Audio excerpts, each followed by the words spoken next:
Man, I'll watch Amy Adams eat a sock and be fine with it. Yep, I would do. Welcome to SinCast, presented by Cinemasins.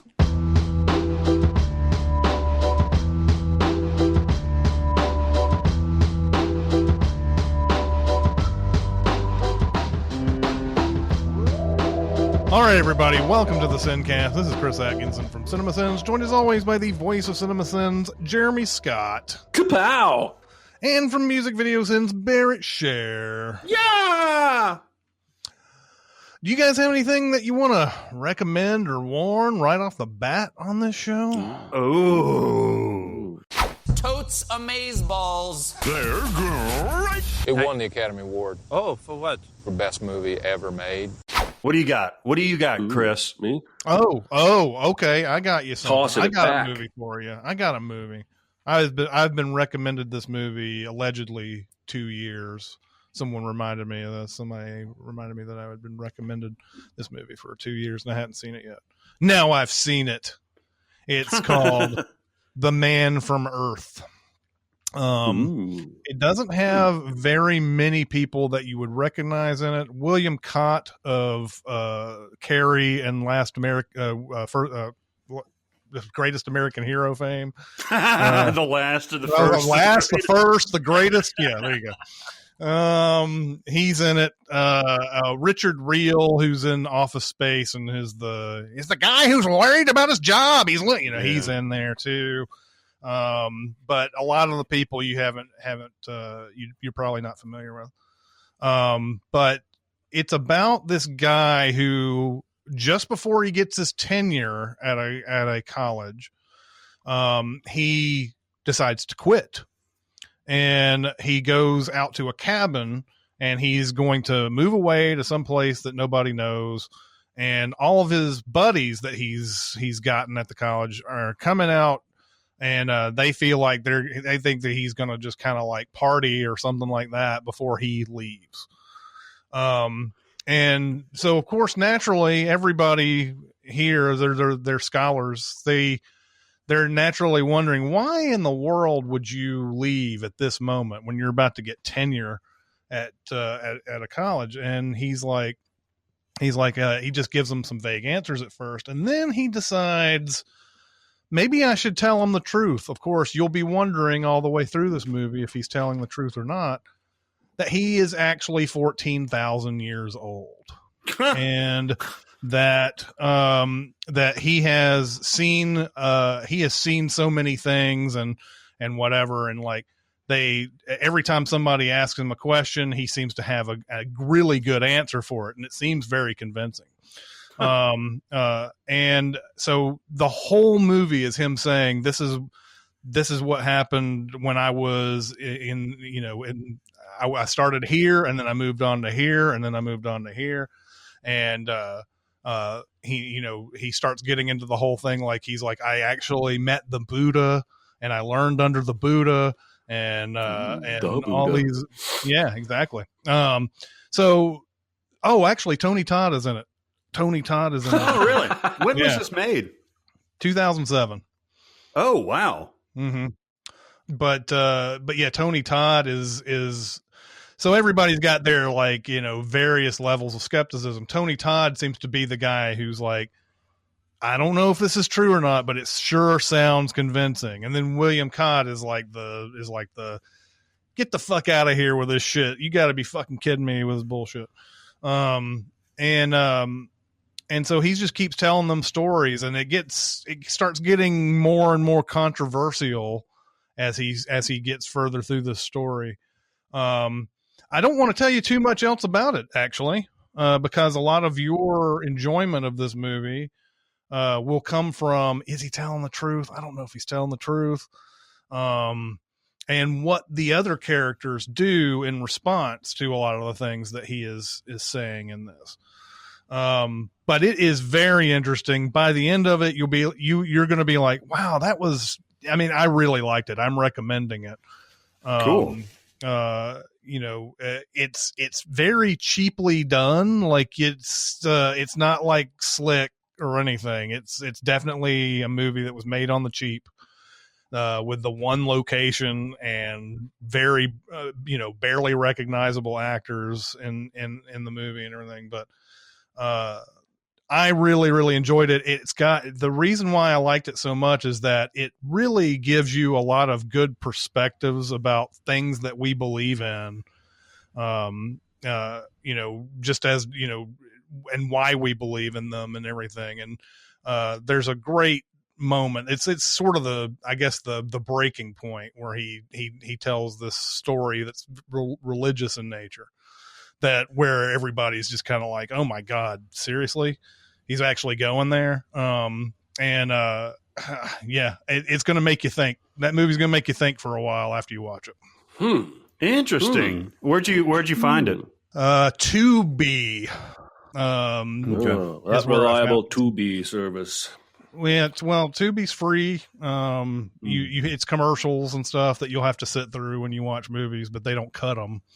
So nice. Like IFC. Yeah. All right. I'm going to recommend. I got to recommend it more. We're going to do two, right? We're going to do two. Yep. And come back to my segment. I'm going to recommend a movie. I think I briefly mentioned having seen months and months ago, but I have now rewatched in full. Fighting with My Family. Oh yeah, nice. Now, we've all seen this. I'm going to be honest. I don't give a rat's ass about wrestling in real life. I understand that it's a big deal for some people. I have one good friend who's really into it. I don't give a rat's ass about it. I'm not slamming on it. It's just not my bag. But this movie is delightful, and I think everybody's charming. But Florence Pugh is the one that really shines the most, and she's starting to show some incredible range earlier in her career with the movies that she's been in. I'm really excited to see her in Black Widow.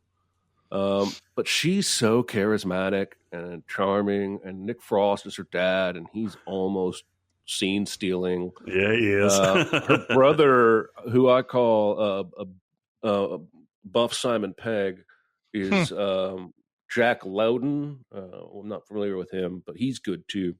And of course, The Rock is in it. This is based on a documentary, which is about the real wrestler named Paige.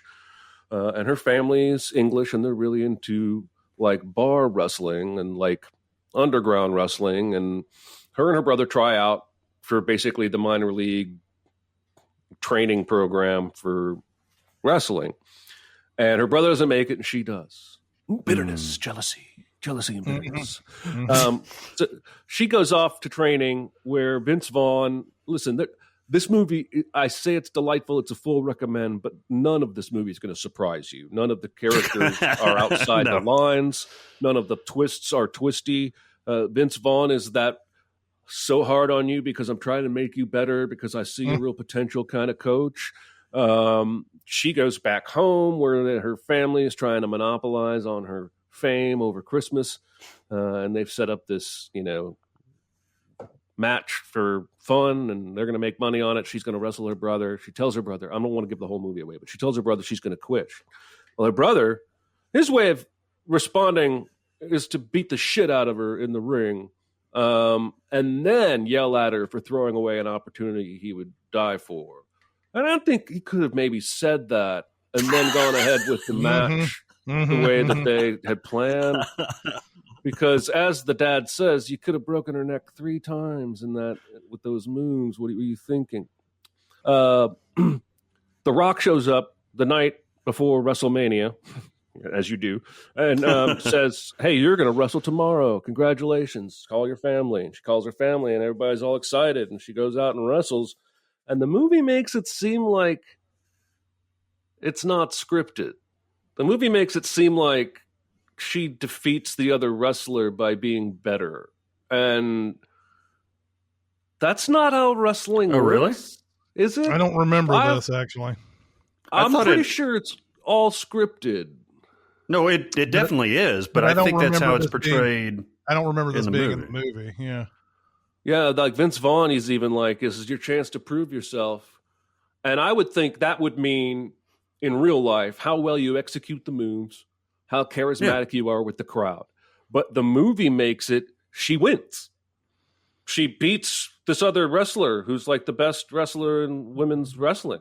And I'm like, isn't that assumed that it was scripted and that they didn't have to come out and say it was scripted because everybody knows that at this point. but the movie's kind of making it feel like this is her last They're making her chance. the winner. No, they're making her the winner in this one match because I feel like that was it's her the big determined chance. outcome. Yeah. And so if she'd have been ass in the ring, she still would have won that match. Yeah, I mean, probably. I think it's both. I think she has to go out there and execute the moves, but I think telling the me she outcome was learned- determined already. She had to learn the whole script and the routine in one night, overnight. Isn't it a similar thing to what they'd been practicing like the whole movie? I don't know. It's been It's forever been a while since since I've seen it. So I don't know. I don't remember the ending, but I didn't get the impression that at the end that she won because, she's good at wrestling now. Yeah. And that she won legitimately. I don't think that's how that came across to me. I think No, it was that just is- because That's definitely how I took it. And you may be right. That may not be what is intended. And I will leave it up to the listeners to correct me. But that was exactly how I felt. At the end of this movie, I'm like, oh, I'm beaming. This is so happy. Wait a minute. Did she learn this whole routine overnight? How does she know what moves were going to be done? Like, don't you practice like for at least a week on these? It just left me a lot of questions, but I recommend it fully. It's another great family friendly sports film with charming, quirky characters. And, I may have misinterpreted the ending. So there you go. it's a great scene when they first meet The Rock. And they're fan personing over him and everything, and they ask for advice, and then he starts walking away, and then there's just one more thing, and then he keeps turning around like with more annoyance each time, but still being The Rock. He never like goes out and lashes out at him or anything. That movie's fun. Yeah, she's good. I tell you what, Vince Vaughn has been showing some range recently, right? Mm-hmm. And maybe he wasn't. I don't think he was the problem with the Psycho remake back in the day. Like he did his best, but I thought it was just a stupid idea in the first place. But Yes. other than that, he really stuck to comedic stuff. But what is it? Brawl in Cell Block 303 or whatever it is, and Cell Block 99. 99, and even with Freaky, he's playing a comedic character for most of it, but he's playing it perfectly. And Cell Block 303 is the Predators section. yes, it is. I bet you there have been some brawls up in there. There probably has. I'm sure there have. No, I mean Vince Vaughn has always the thing with Vince Vaughn is that after Swingers, there was, he obviously has a big hit with Wedding Crashers in this too, but I think there was it was tough to take him seriously in dramatic roles, so he was always in these stupid dramatic movies that were coming out after that, and then I don't know, it's either because he's been seasoned now at this point. That he's just he's obviously great and freaky. That's a great moment for him. And that movie that what's his name did that we saw, it's called Arkansas. Mel Gibson. It's called Arkansas. Oh. He's great in Arkansas. That's a movie that came out last year. What was that Mel Gibson, Andrew Garfield movie that I didn't see about the Hacksaw Ridge? He's in that, right? I think he is. Yeah. He's like the hard ass. Yeah. Yeah, he's like a drill instructor or something. But was it they kept trying to do it later on, and he was in was it True Detective season 2 that he was in? Yeah. Yes. And even that came off kind of like, oh my God, I'm still seeing Swingers Vince Vaughn in this role. It's still, but he has completely changed that over the last few years. Yeah. God bless him. All right. Do you want happiness or misery? Well, I'm bringing misery, so you can choose. All right. Well, I'll do happiness. Well, it's not. It's my happiness. It's not the lead character's happiness. I watched The Woman in the Window. The new Amy Adams movie that just dropped on Netflix recently.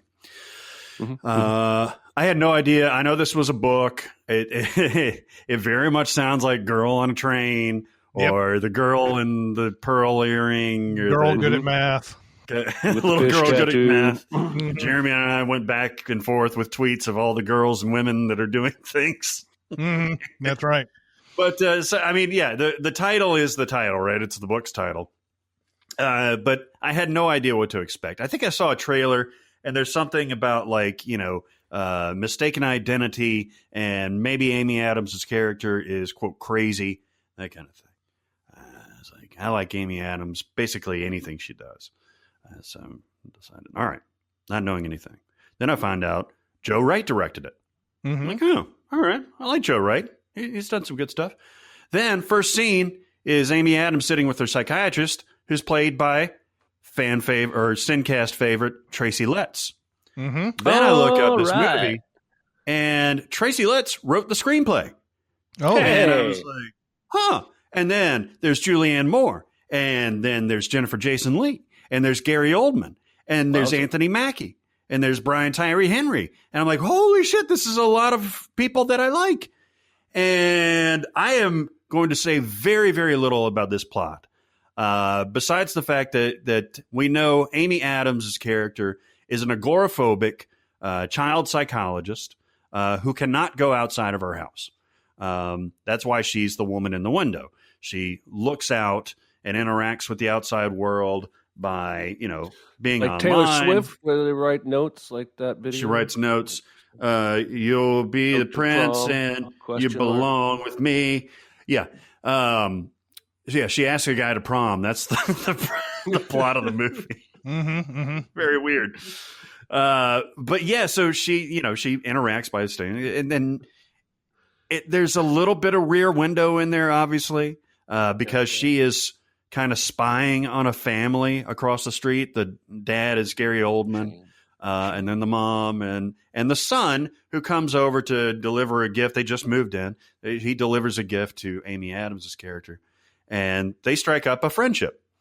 And then she strikes up a friendship with his mom. And then shit gets weird. And I won't say anything more about it, because you need to take this journey if you so desire on your own, because there are a lot of twists and turns. I found this movie delightful. I thought the twists were satisfying. The ending falls apart just a little bit, and I'd love to talk to whoever has seen this to see if it does for anybody else. But the rest of it is really, really good. And of course, Amy Adams is spectacular. She's playing a very complicated character. And I think Tracy Letts' screenplay is fantastic, the adaptation of this book by A.J. Finn. There is a bit of a trigger warning in that there is a hint of a suicide attempt, and I don't want to that to come out of nowhere. That's all I'll say about that. But this movie I found very, very satisfying. I am apparently very wrong. I just looked it up. I looked up the Rotten Tomatoes score. And what is it, 26%? 26%. Overall? Yeah. And 5.8 on IMDb. Metacritic is like 39%. And I was like, but like everything about this, like I said, there are a few parts of this that kind of fall apart, but I thought it was engaging. I thought visually it was gorgeous. And so I guess I'm in the minority, but I totally recommend this. By the way, if you watched Falcon and the Winter Soldier, you know Wyatt Russell, the son of Goldie Russell and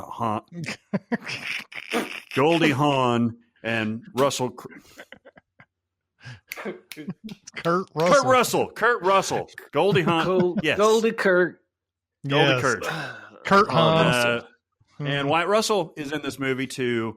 He plays a very interesting character. So yeah, it's a recommend for me. I enjoyed it very much. All right. When I saw trailers for this movie, I wanted to see it, and I'd already heard like advanced bad warning about it before. I mean, it was one of the trailers that was playing a ton January to March last year. And it was supposed to have a summer, I think, release and everything, but the trailers looked a lot like sort of a modern updating of Gaslight. And so it kind of, it was like that. I'm always interested in those type of things. There's a lot, there's a lot of those kinds of movies. I brought up one, I don't know, 2 or 3 years ago on the SinCast called La Mustache, where a guy cuts off his mustache and then his wife is like, doesn't notice. And then claims she never has seen a mustache on him in her life and all that. Those are always fucking interesting, right? Like just the people like claiming they don't have any knowledge of you or anything like that. It's like it's pretty. I'm gonna watch it even though I know it's probably bad. But you recommended it or recommended it. So I'm telling you, no, I recommend it. I enjoyed it. It's not perfect, I guess, but man, I'll watch Amy Adams eat a sock and be fine with it. Yep, I would do. I wouldn't. That would make me gag. Yeah, that would be very interesting.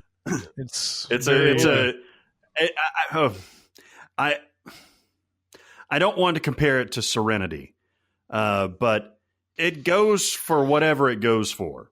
Is how I mean. You mean the McConaughey, the McConaughey, yes, the McConaughey version. Yes, not the good version. But yeah, I enjoyed. Okay, all right. I'm definitely gonna watch. All right, everybody, it's time to talk about MUBI. Yeah, MUBI. Mm-hmm. I saw a movie called "Property Is No Longer a Theft." I'm so glad you watched this. Oh, did you see this too? No, I was going to though, and I'm glad that you can tell me about it. It's directed by Elio Petri, I believe. Is how it's pronounced. It's obviously it's an Italian film. It's a satire about money and property. I guess it somewhat works kind of. I mean, like how it in Italy in 1970s as it does everywhere else. The very rich are always rewarded and the very poor are not. That's the main character of this movie is literally allergic to money and works at a bank counting money. So he's like always scratching himself and everything while he's counting money and everything. There's a guy who comes in every day, I guess. He's like a butcher. He comes in and like gives the tellers like all this meat and everything, and to safeguard his money, basically. And then one day this guy comes in and he says, "I want a loan." The butcher says, "I want a loan for like 450 million lira or whatever." Which is like $5 here in America. But they had the guy immediately, he immediately gets it, but then he gets pissed off at the guy giving him the loan and saying, I could get more from some other bank. And the guy does everything in his power to get more money for this guy. Meanwhile, our main character, who's allergic to money, who just needs a little bit to survive, comes in and asks for 10 million lira. And the guy's like, can't give you that.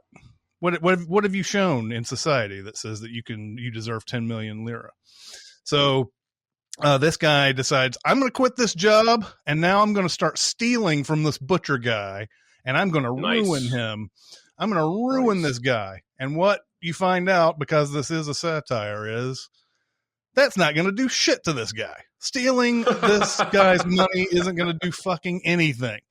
And it's a very interesting movie. There are moments where characters are given their own like sort of soliloquy type thing. I don't know if you would call it a soliloquy, but they're by themselves and they talk directly to the camera and they basically say exactly what their character is in this movie. And the butcher guy is like, you know what? I'm rich and I'm going to get richer, and I don't have any reason.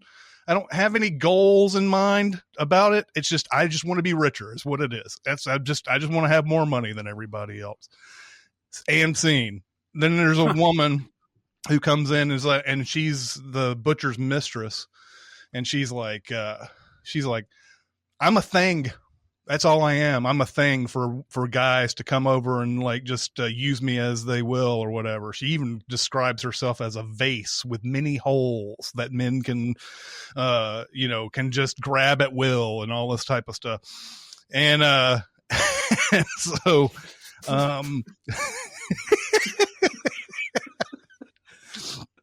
so there's stuff like that in this movie. And it's actually, there's some abstract stuff because it is a European movie from the 70s, of course. But the plot of this is really like interesting. Like by the time it gets to its finale and everything, you're going to be like, oh shit, I may need to watch this movie again. There's so many things that I'm sure are rich in detail all the way through that I missed on the first time, that will inform me the next time I watch it. It's that good. But Property is no longer a theft. Just got on the service, and it is great. Interesting. Yeah, I wanted to go for that one.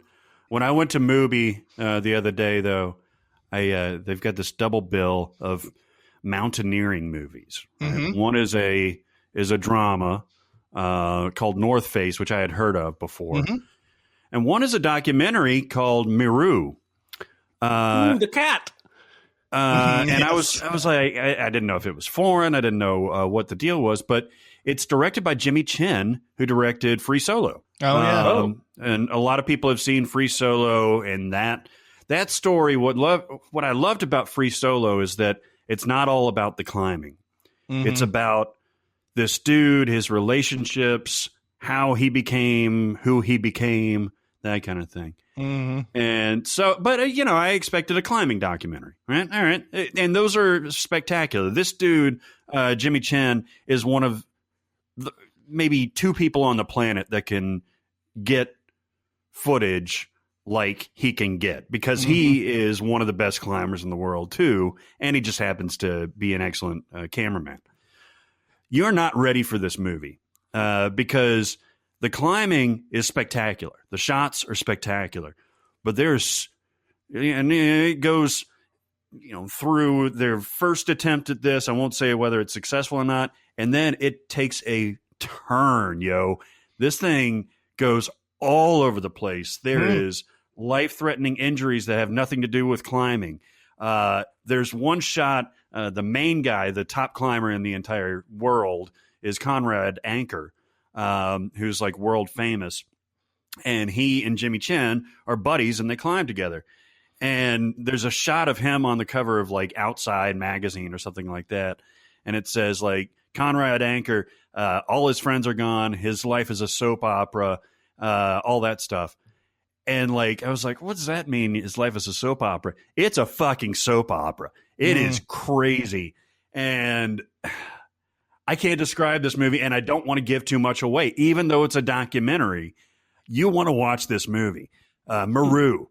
It's got amazing visuals. This Meru is a summit that has never been summited, mm-hmm. that has never been climbed before by anybody in the history of ever.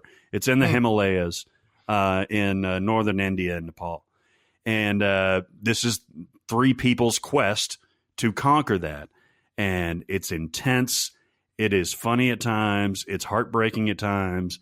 And it is fucked up at times. I cannot recommend this anymore. It is so, so good, especially if you liked Free Solo. Yeah. This movie is fantastic. It's on MUBI right now. It's the only place that I've seen it. You can watch all of this stuff, this wonderful film that Chris watched, this wonderful film that I watched, and really, really a ton more content, curated content, streaming on your phone, your tablet, your TV, your Commodore 64. We're just going to put this on everything, aren't we?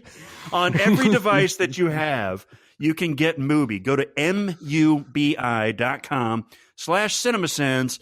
30 days. Hey, you listening? You listening, listener? Listener.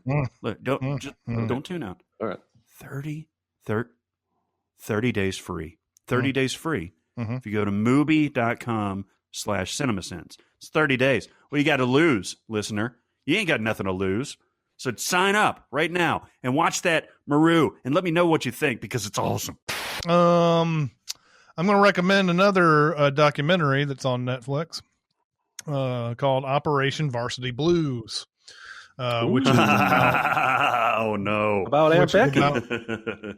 yeah, it's about the college admissions thing that happened a couple of years ago.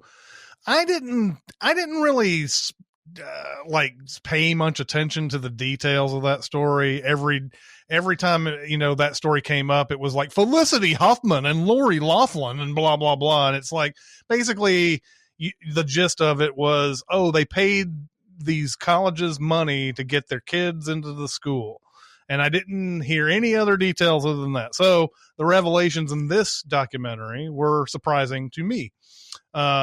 That there was a guy who basically created an industry to do this, and he called it a side door into the university, where your front door is like you got accepted legitimately. There's a back door where you spend way too much money to get a second look, basically. And then there's the side door where you're paying somebody on the inside to accept your kid for really for these wealthy families, nothing almost, but for people who are in the sports that they were trying to get these people into, a lot of money.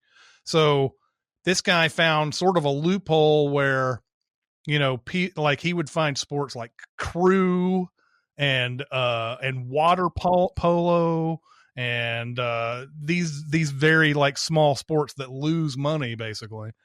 And he would dress these students up basically as star players in that sport. And well, at least good enough to get in, and they would go over to the coach or whoever he needed to grease the money with or whatever. He would say, this person, accept this person for this amount of money or whatever. And so that's basically what it came down to, was coaches were accepting people onto their team, and these people never had to show up for a practice. And so like, the thing about the universities, the reason why the universities don't see this is, and obviously they do leave it at the end where you're just like, the fucking universities knew about this shit. Come on, give me a fucking break. But like the one thing that they said is that they trust the athletic the coaches. They trust the coaches to say, oh, okay, this is who you want on your team. Okay, well then we'll provide the money for them to get the scholarship or whatever. They would never, these kids would never have to have a practice or anything. They get in the school. The other way that he would manipulate the ACT and the SAT tests, where he would set up he would make it seem like the kid had a learning disability, and people with learning disabilities are given more time on the ACT and SAT test. What happens is so that the kid doesn't even know what's going on.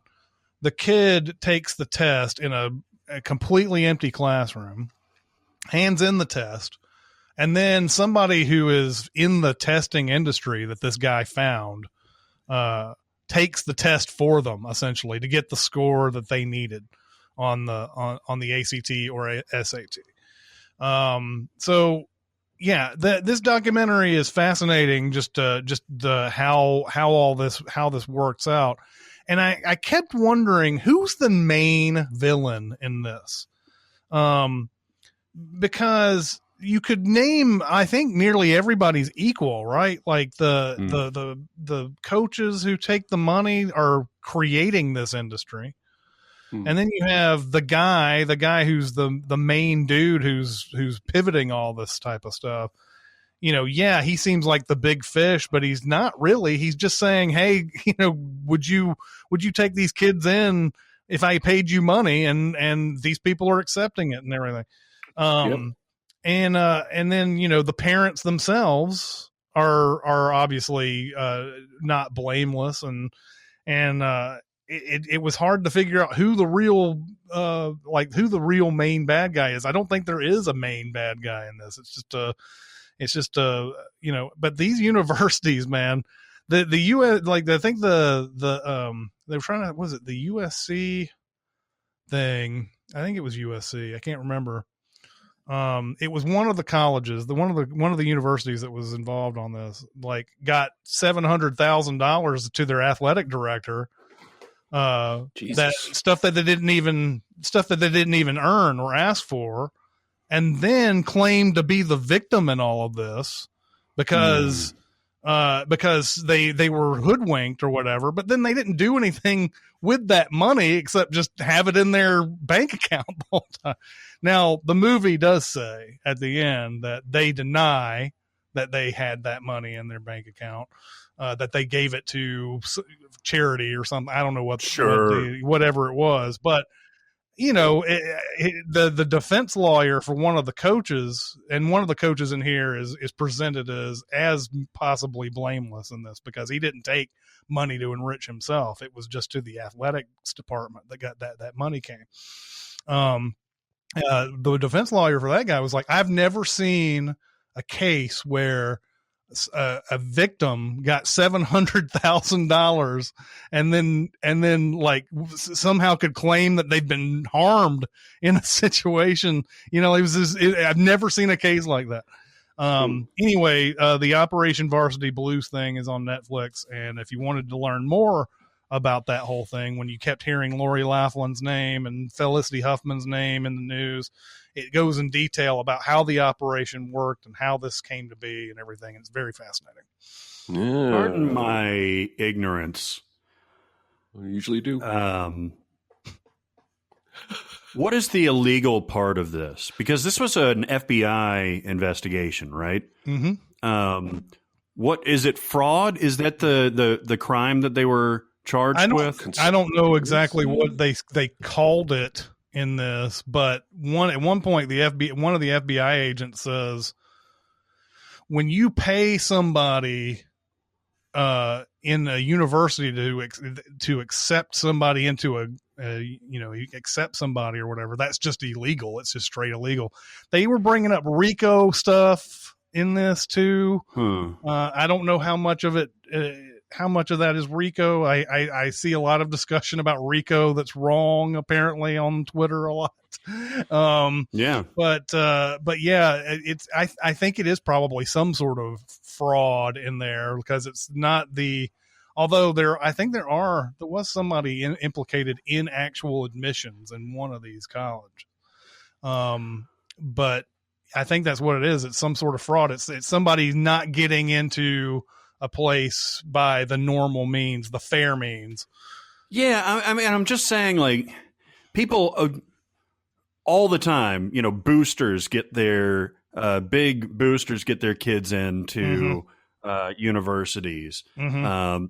It seems like this is something that's just common practice among people with wealth, and I'm wondering where the illegal part is, because it seems to go on in different ways. You know what I'm saying? Man, if a booster is getting his kid into Texas because he gave Texas $100,000 of booster money and not because his kid deserves it, that's illegal too. It's just not being investigated. Even more surprising in this thing is this is the very beginning of the documentary. It says, I've given this university $750,000 and I'm a legacy. Why can't I get my kid in? And they said $750,000 is nothing to these people. There's people who've paid $45 million. Yeah. Jesus. Wow. So yeah, there is definitely something. There's probably more of this going on, except there's not a central figure where the FBI can just go and say, hey, this guy's doing it. See, that's the thing, right? Like the thing that you're talking about, that probably is happening, but there's not there's not a big case to crack, right? Like it has to be a huge, one central figure that they can say, this is the person who did all the stuff. And, they can go after that person. But because I'm asking because you just watched this last question, but is it just public universities, or like if you paid Harvard $10 million, it's definitely they make a point about the prestige of the college. That's the point of these whole things. The reason why, so nobody's going to be trying to get into Tennessee Tech this way, right? Yeah. They're going to be getting into Harvard, Yale, Stanford was a big one that was in here, USC. Those are the kind of schools that they're going for because it's the prestige factor. And they lay some foundation in this documentary about, some of these parents that did this didn't even go to college, or they didn't go to a good college. And this is sort of their way of going to a prestigious school. Like the Lori Loughlin thing, that was one thing that they kept talking about, was Lori Loughlin and her husband never went to college, but they wanted their daughters to do that because it's prestigious to get into USC. And the daughters, everybody, this is, of course, anecdotally in the documentary, they said they don't seem like the daughters really wanted to be in college at all. They didn't really need to be in college. Especially the Lori Loughlin's daughter, who had like Sephora contract and all sorts of like stuff going on through her YouTube channel. She didn't need to go to college for any particular well-being of life or anything. But they're saying that there's a foundation they lay that says, it's basically these colleges are all trying to be number one, the most prestigious school in the country. And all these parents are who have never been in like big colleges before, just doing it so that they can sort of live vicariously. So, so it's stuff like, did that answer your question? Yeah, I guess. I guess it didn't. No. I just know that like at Northwestern or Vanderbilt, like if you are a wealthy donor, and say especially if you've got a name over like a building or something like that, your progeny is getting into that school regardless, right? And it seems like it's just an accepted fact. And I'm just wondering what law they're. I don't know why I made that analogy. It's probably the weed. I guess my point is, you seem to be saying because it's just accepted, how is it illegal? And homelessness is a bad example, but speeding is not. Speeding is a good one. It's illegal to speed, but we all just do it and accept it. And every now and then one of us gets caught and we bitch about it. But so, yeah, I do think it goes on left and right. And I do think that they let legacy kids into the school just because they're so-and-so's kid and not because of their grades. And I still think that's illegal, at least definitely with public universities. But I think bribery in almost any circumstance is illegal. So... yeah, this isn't surprising. What is confusing though about what you've just said is, if that's true, then why is the person at the beginning of this documentary telling a story about, I've paid this much money to get, and I'm a legacy and I can't get my kid in? So that must be happening as well, where they're not getting in. But I would imagine it's common practice, and the reason why there is such thing as legacy is there might be a legal term for that, because if you are a legacy, then you can be accepted because your father went to that school or whatever. I mean, it doesn't matter. Peyton Manning's kid might be dumb as a box of rocks, but if he wants to go to Tennessee, he's getting in. There's no question about it. Yeah. But that doesn't mean it's ethical or legal. Well, maybe that's something that documentary could have covered a little bit better than is to say this type of stuff still happens with large donors. But in this one case, there was somebody helping them out doing it. And I think that's where the real issue comes in for the FBI, especially since this guy he said he had like 200 something side door things going on in 1 year. Wow. So it could just be a matter of how many people are being manipulated in this chain of whatever, where the money is going, and that is what they're worried about. Whereas a rich donor and the university accepts them, I mean, it may not be as bad as that really, even though there is technically some bribery going on there. If I were gonna draw lines of shades of gray, I think it's worse to cheat your kid's SAT score to gain admittance. Absolutely. Yeah. Which is what Felicity Huffman had done, from what I understand. Yeah. So they're both bad in my eyes. And that what was the documentary was like, her kid would have gotten into the college that she wanted. Anyway. But she was led to believe that she wasn't good enough to get in. And that's why she ended up paying that dude money. So, they used to live in my neighborhood. Billy Macy and Felicity Huffman. Oh yeah, Chicago? Yeah, in Chicago. Chicago. Mm-hmm. All right. Well, you want to have me spoil a movie that I thought was laughably terrible? Yes. Sure. Let's go back to the summer of 1994. Those halcyon days. That's when, right. if you recall, James Spader came out with Dream Lover. You probably don't recall. Dream. I never saw this movie. Never saw this movie, but I always saw it at Blockbuster, and I was like, "Ooh, Dream Lover, eh?" And listen, when I'm done, you may very well rent this movie from the imaginary Blockbuster. It's actually on Pluto. I don't know what the fuck Pluto is. Okay, but, all right. I know. I see it coming up. So I swear to God, half of this movie is on the cutting room floor, because there are parts of it that go lightning fast and parts of it that go molasses slow. So like James Spader's at an art gallery, spills wine on an incredibly hot woman. I'm not even going to try and couch the fact that this woman isn't attractive. The actress's name is, she's got an umlaut. That's not Madgen. Yeah, Madgen Amick. Right? I think beautiful. That's right. I mean, it's probably wrong, but whatever. But yeah, I know who you're talking about. She's pretty. She's pretty, and the movie is all about her being pretty. But she, having got wine spilled on her, she goes off on him. Like, wow. James Spader's life sucks, man. And the next thing you know, he's at the supermarket. Hey, it's that same girl. And then they start talking, and she apologizes for freaking out about the wine, and they end up going for sushi. And he walks her home. She says goodnight, goes into her apartment building, and that's that. He doesn't know her last name. He doesn't know where she works. And so within 24 hours, this dude has resorted to stalking the front door of her apartment complex, literally in the dark until she comes home. She, of course, is charmed by this, apparently, and invites him up. Of course.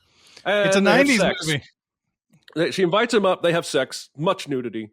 And literally the next scene is their wedding. And then literally 2 scenes later, they're cradling a baby together on the mattress. What the fuck? Is this like... movie is going so fast. And you're like, what is happening? Well, this is like Mother. Yeah, she's a bit mysterious, this one. She's got some weird behaviors, disappears at weird times, and starts showing up with bruises that he doesn't understand or know where she got them.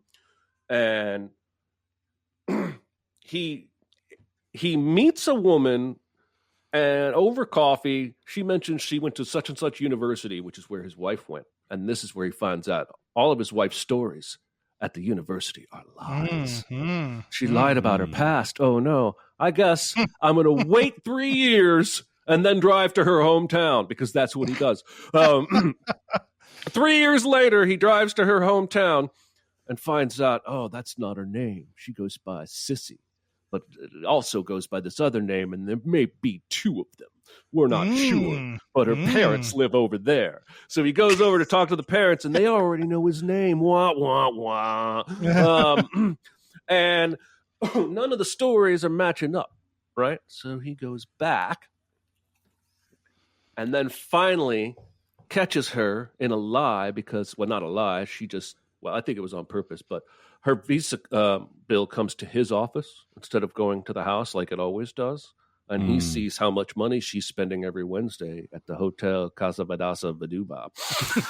And so he goes home and confronts her. You're fucking someone, aren't you? And she just goes, yep.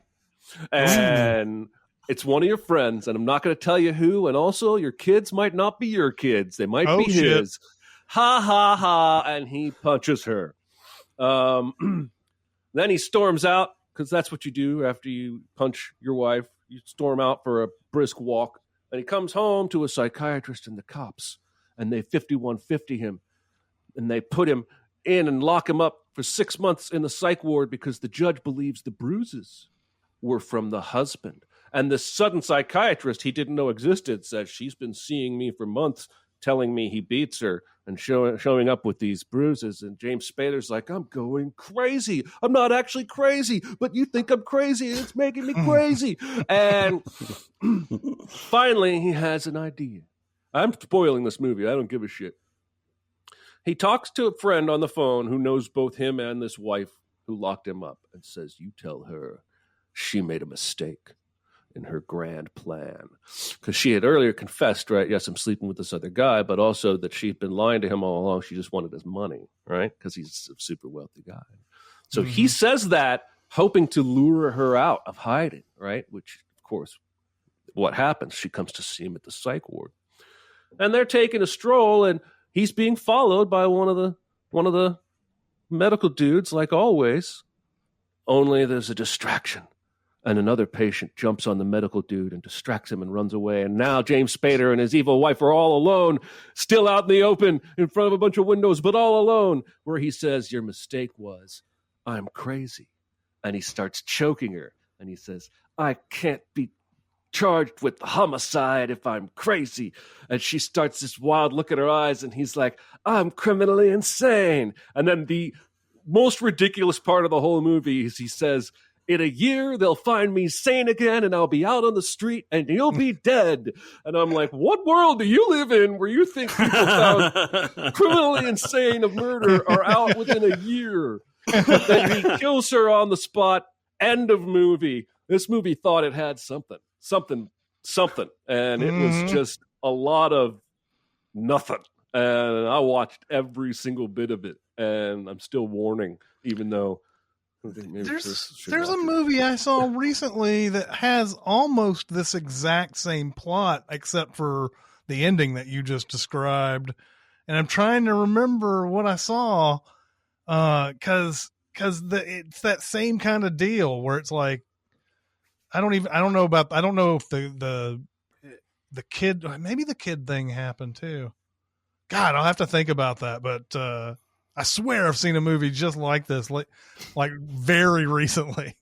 It was the remake of Dream Lovers starring Josh Hartnett. Yeah, probably. Exactly. And Manuel. Did you see that? Lesnicki. Did you see that report that Matt Damon almost didn't get cast in The Martian because the studio really, really wanted stripper dancey boy? What, Channing Tatum? Channing Tatum? Channing Tatum, yeah. Can you imagine that movie with? I mean, Channing Tatum would have been okay, but I feel like Matt Damon's performance is what really makes that movie. Yeah. I like Channing Tatum a lot, but no, he's not right for that. Seeing him say, "I got to science the shit out of this," just doesn't work.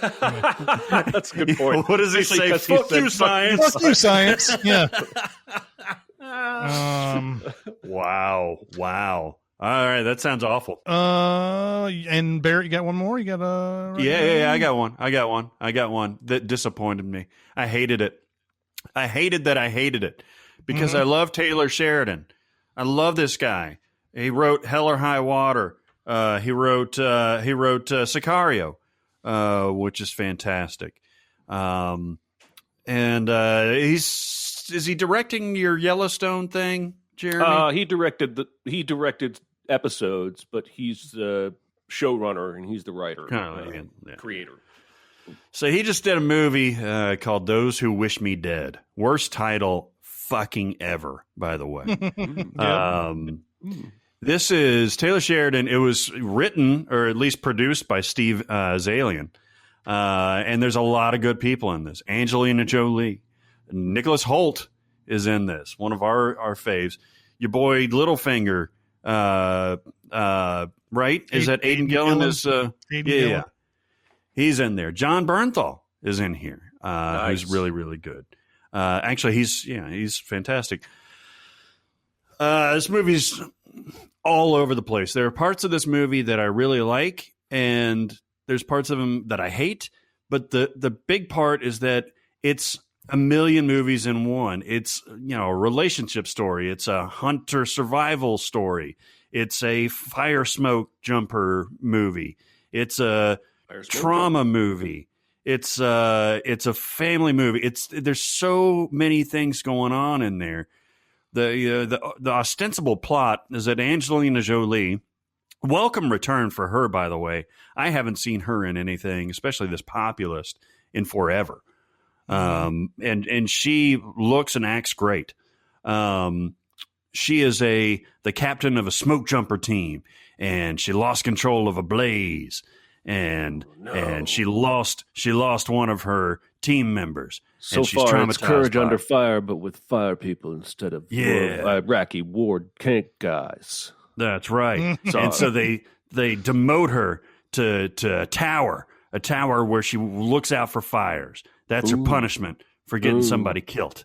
Right. Meanwhile, there's a dude that gets killed by Nicholas Hoult and Aidan Gillen. Gillen. Sure. Yeah. Sure. Who are assassins, and they blows up his house. And then they go after another dude who's got a little boy, right? And this is, in Florida, because why not? Sure. And that guy is played by the guy who I've really never seen since playing the lead in Dawn of the Dead, the Zack Snyder version. It is Ving Rhames. Jake Weber. Jake Weber. Yeah, he's got that. He's a good actor, and I loved him in Dawn of the Dead. But he takes his boy and flees away from the assassins, and the assassins pursue. Right, biddly boo, biddly bop. Somehow the kid ends up meeting Angelina Jolie while she's out there, doing her tower stuff. Right, and they go on the run together, and then John Bernthal plays her ex, who's got a wife that's pregnant, and they're also survivalists. And so yeah, exactly, right? And so the assassins go after him because he's got some relation with the dude and the boy. And so they may be coming over there. This is like out in Arizona or something like that. This movie sounds awful. This movie is absolutely terrible. By the way, there's a big fire that has to advance on Angelina Jolie, and she's got to get the kid away from the fire and the assassins To redeem herself, right? I swear to God, man. I swear to fucking God. Oh, there's a storm, and Angelina gets electrocuted, and we're concerned about that for a second. Superpowers. Mm-hmm. It is absolutely all over the place. I mean, like I said, there are some things that are fun in this movie. Actually, Aidan Gillen's character is pretty fucking great. Nicholas Hoult is always good. Angelina Jolie hilariously gets beaten the fuck out of in this movie. She is electrocuted. She falls from the tower. She gets burned. She gets struck by lightning, like at a different time, twice, right? Okay, and she gets beat up by one of the assassin boys. This movie had me absolutely rolling my eyes all the way through, and I hated that I hated it because I like everybody involved. I was very much looking forward to it. It's on HBO Max and in theaters right now, but this is a hard one for me. Hard. Erection. Worn hard. Hard. Down lives. Lonely road. All right, everybody, it's time to talk about Manscaped. Manscaped. Yeah, That's baby. right. Hey, listen, people. You know us. You know we don't talk about products that we don't use, that we don't enjoy, that we wouldn't want to recommend to you. So I shaved my balls recently. And I used it. I used the Manscaped Lawnmower 4.0 for it. And let me tell you something. This is the Cadillac of personal grooming for your stuff. Okay. That's right. This is specifically made. It's the gentlest thing. It's like you're being kissed by a goldfish down there.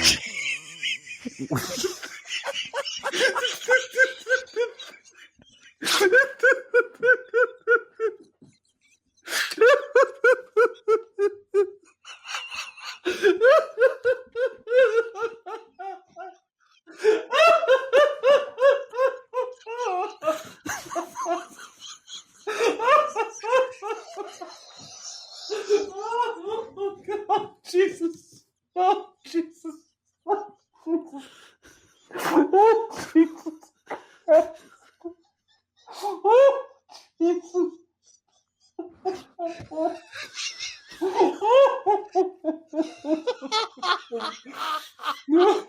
It's very gentle.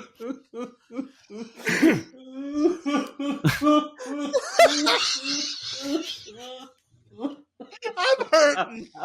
I'm fucking hurting. I want to stop laughing forever, man. Oh, Jesus Christ. I fucking swallowed it. No, fuck. They gotta put that on this brochure.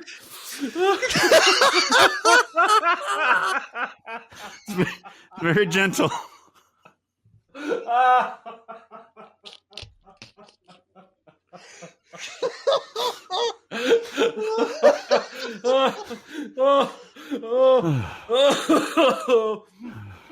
Oh my God. Oh, Okay. Jesus. All right. Oh, Jesus. Oh, Jesus. The Lawnmower 4.0 is where you want to go. This is the newest technology. It's so gentle. You can use it for all of your man hair. Or listen, ladies, I want to be very, very careful here. I'm no Please expert. do. I'm no expert, but I hear you guys have similar stuff to what, not similar stuff, but similar regions that we do. And you can use that on your lady parts. The Lawnmower 4.0 is how you want to go. This is something that I crave now. I've done it twice. I did it the first time, and then I needed a little touch up. Let it grow out And a so- little so I can do it again. Yeah, let it grow out a little. And now I got a little buzz cut. And man, I feel great. I feel refreshed. Look, it's getting around beach season. That's right. Speedo season, fellas. And you don't want to be, like growing out like a a big forest down there. You want to get it nice and tight, like a marine crop top. All right. The Lawnmower 4.0 from Manscaped will help you get there. Go to manscaped.com and enter the code SinCast, and here's what you get. You get 20% off of this wonderful new product and free worldwide shipping. So y'all folks in the UK, you know who you are. You know you're UKian. You could shave your balls. Shave your bullocks. With the Manscaped Lawnmower 4.0. It is a beautiful product. You get 20% off with the promo code SinCast. Free worldwide shipping. Shave your bollocks. Take care of your boys. Ladies, do your thing. And go to manscaped.com. Enter the promo code SinCast. Do it right now. Do it. Do it for yourself, guys. Do it. Just make it happen. All right. So our main section today is we're going to be going to the mailbag. We're going to answer some questions. Yeah. Some fine people. Yeah. So, yeah. Question. I got something to say. I want the truth. I am listening. So we've gotten some stuff from, I got a few from Facebook, and then there's a few from SoundCloud? SoundCloud, Reddit, the email. You can go to cinemasins@gmail.com and hit me up with your questions. Twitter, we've gotten them from all over the place, but we got some good ones. All right. Awesome. Ready to go? Let's do it. Here we go. Do you consider deleted scenes to be canon?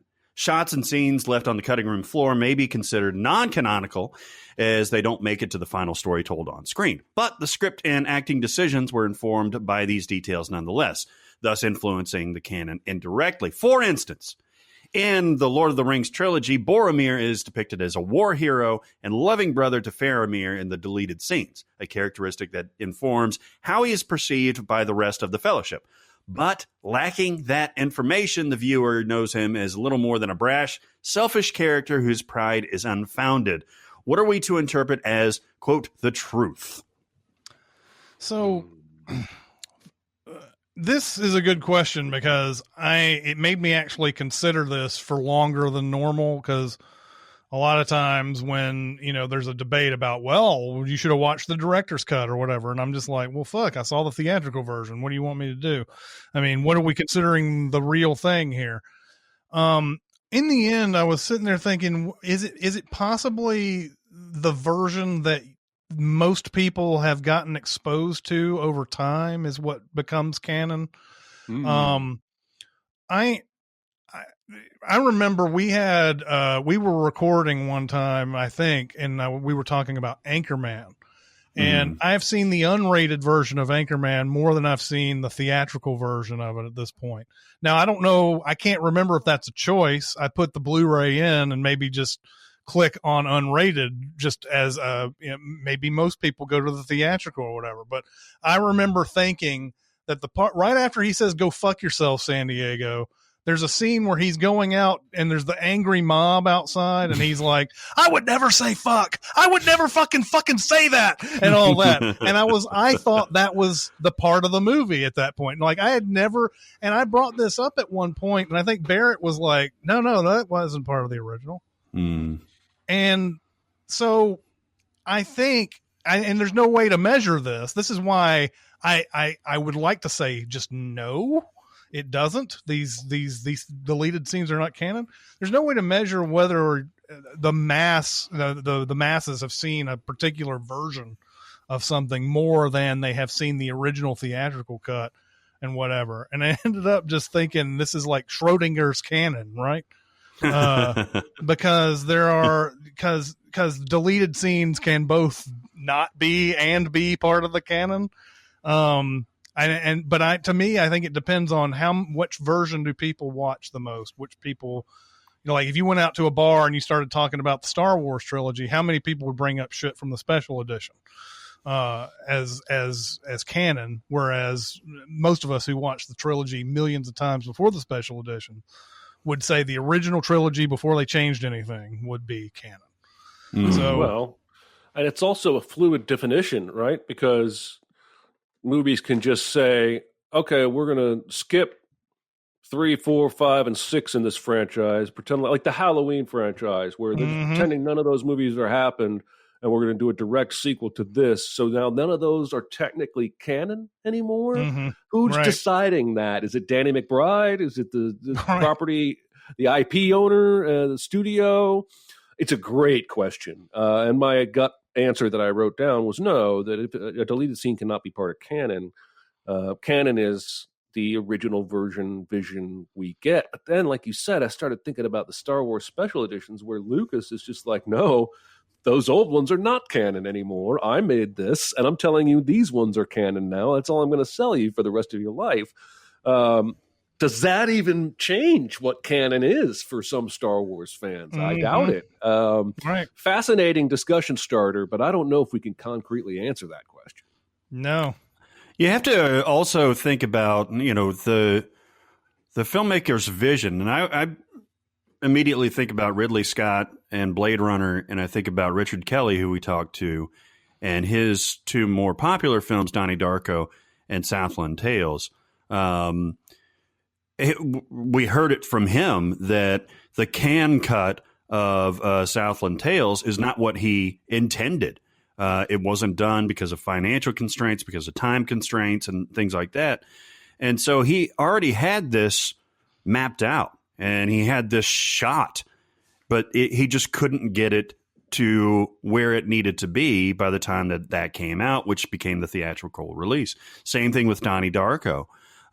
So yeah, and obviously with Blade Runner, it's gone through different iterations. It had the narration on the theatrical release initially, which I think Ridley Scott hated. I know everybody else hated it.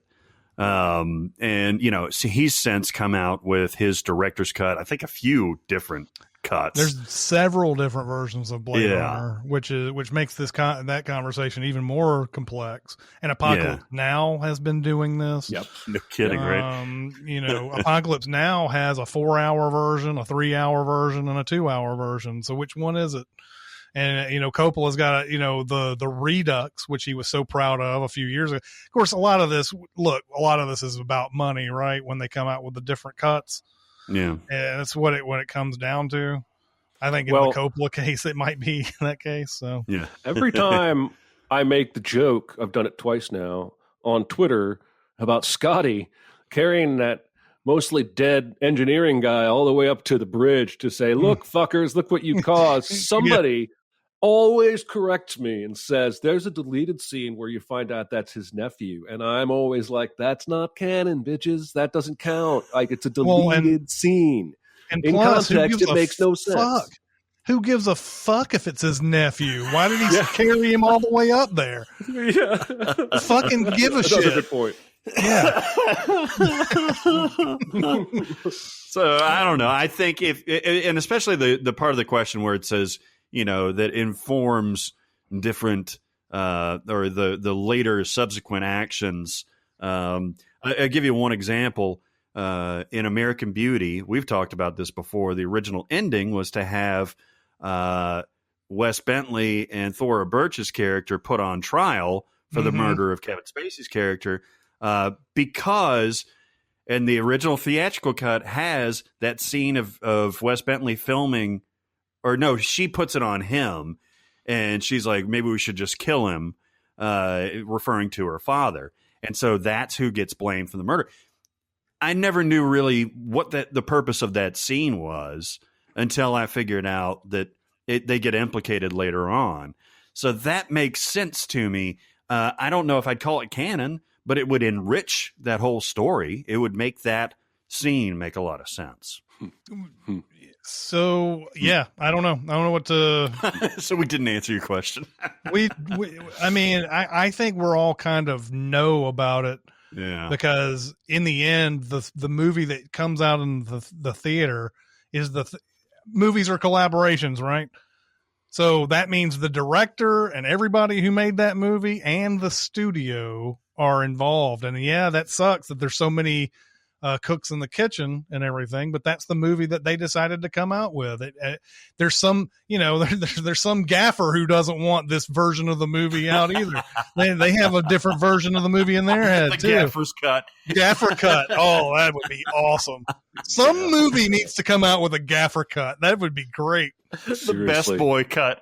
Yeah, honestly, wouldn't that be cool if you took a movie and you made some kind of reality show like Project Greenlight out of, you could probably never do this, but let's say a studio was balls enough to say, we're going to give you all the assets, everything we shot, and you make a cut of this movie that you think is unique or improves the movie. I bet you see some really interesting shit come out of a competition like that. There's no doubt you would.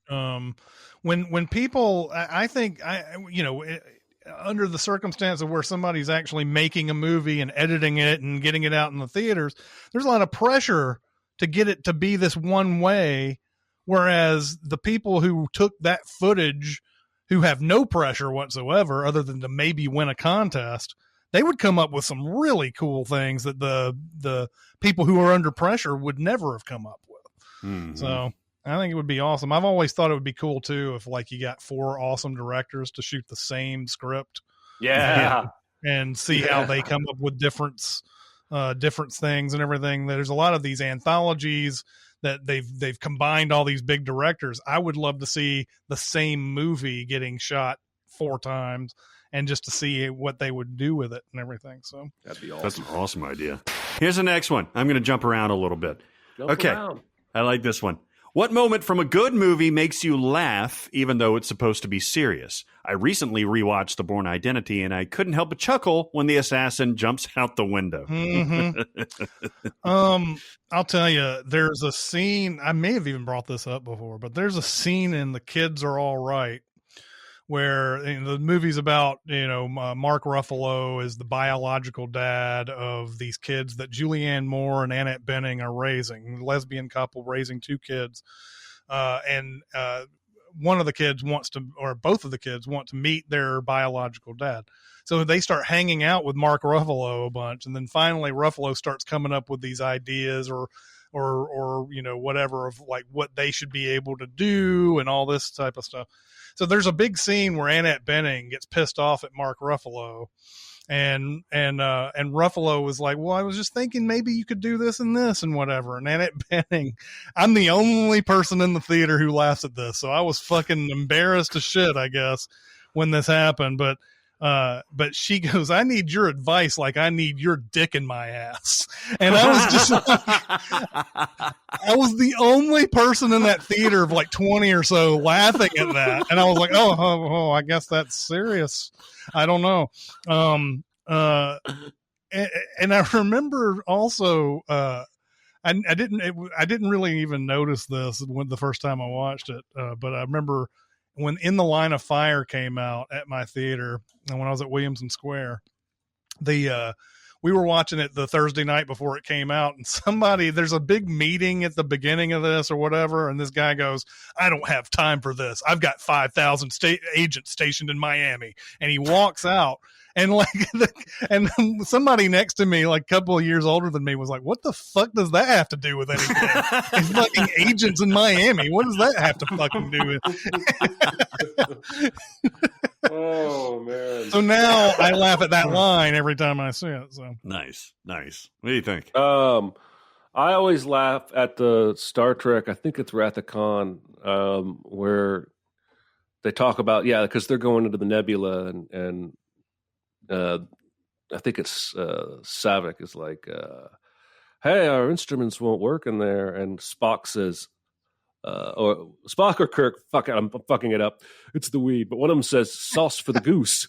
And I always giggle because sauce for the goose is one of the silliest phrases I've ever heard used in a movie, especially in a tense climax. And then, of course, he has to explain what that meant to both the audience watching the movie and the person he said it to. And he says one of the silliest lines in all of history, but I love it.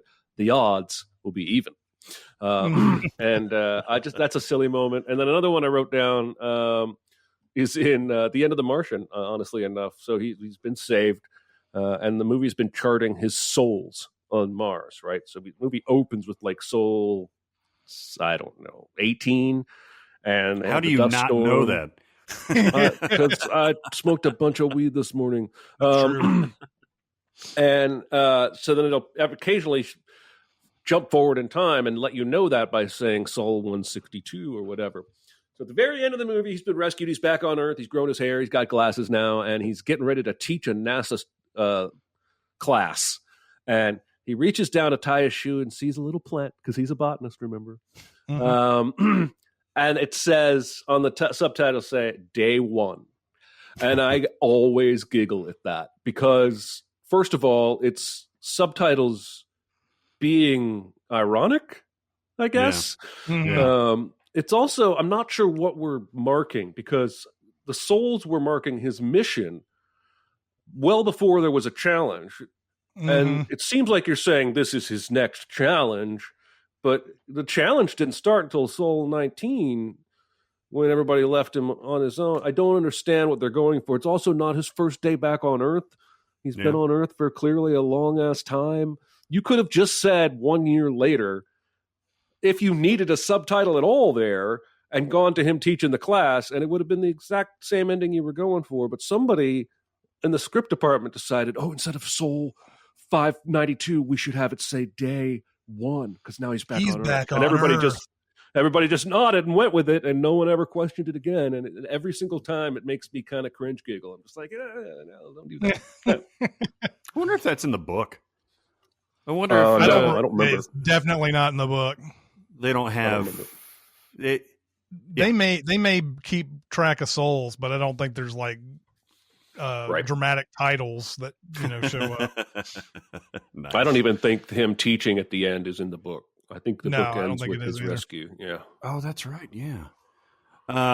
I've got a couple of Daniel Day-Lewis dramatic things that make me chuckle sometimes. This is good.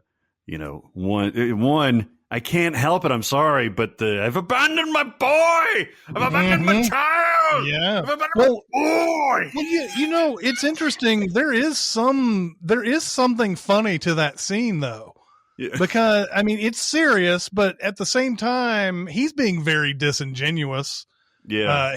He's been forced to say that so that he can get this pipeline continuing and everything.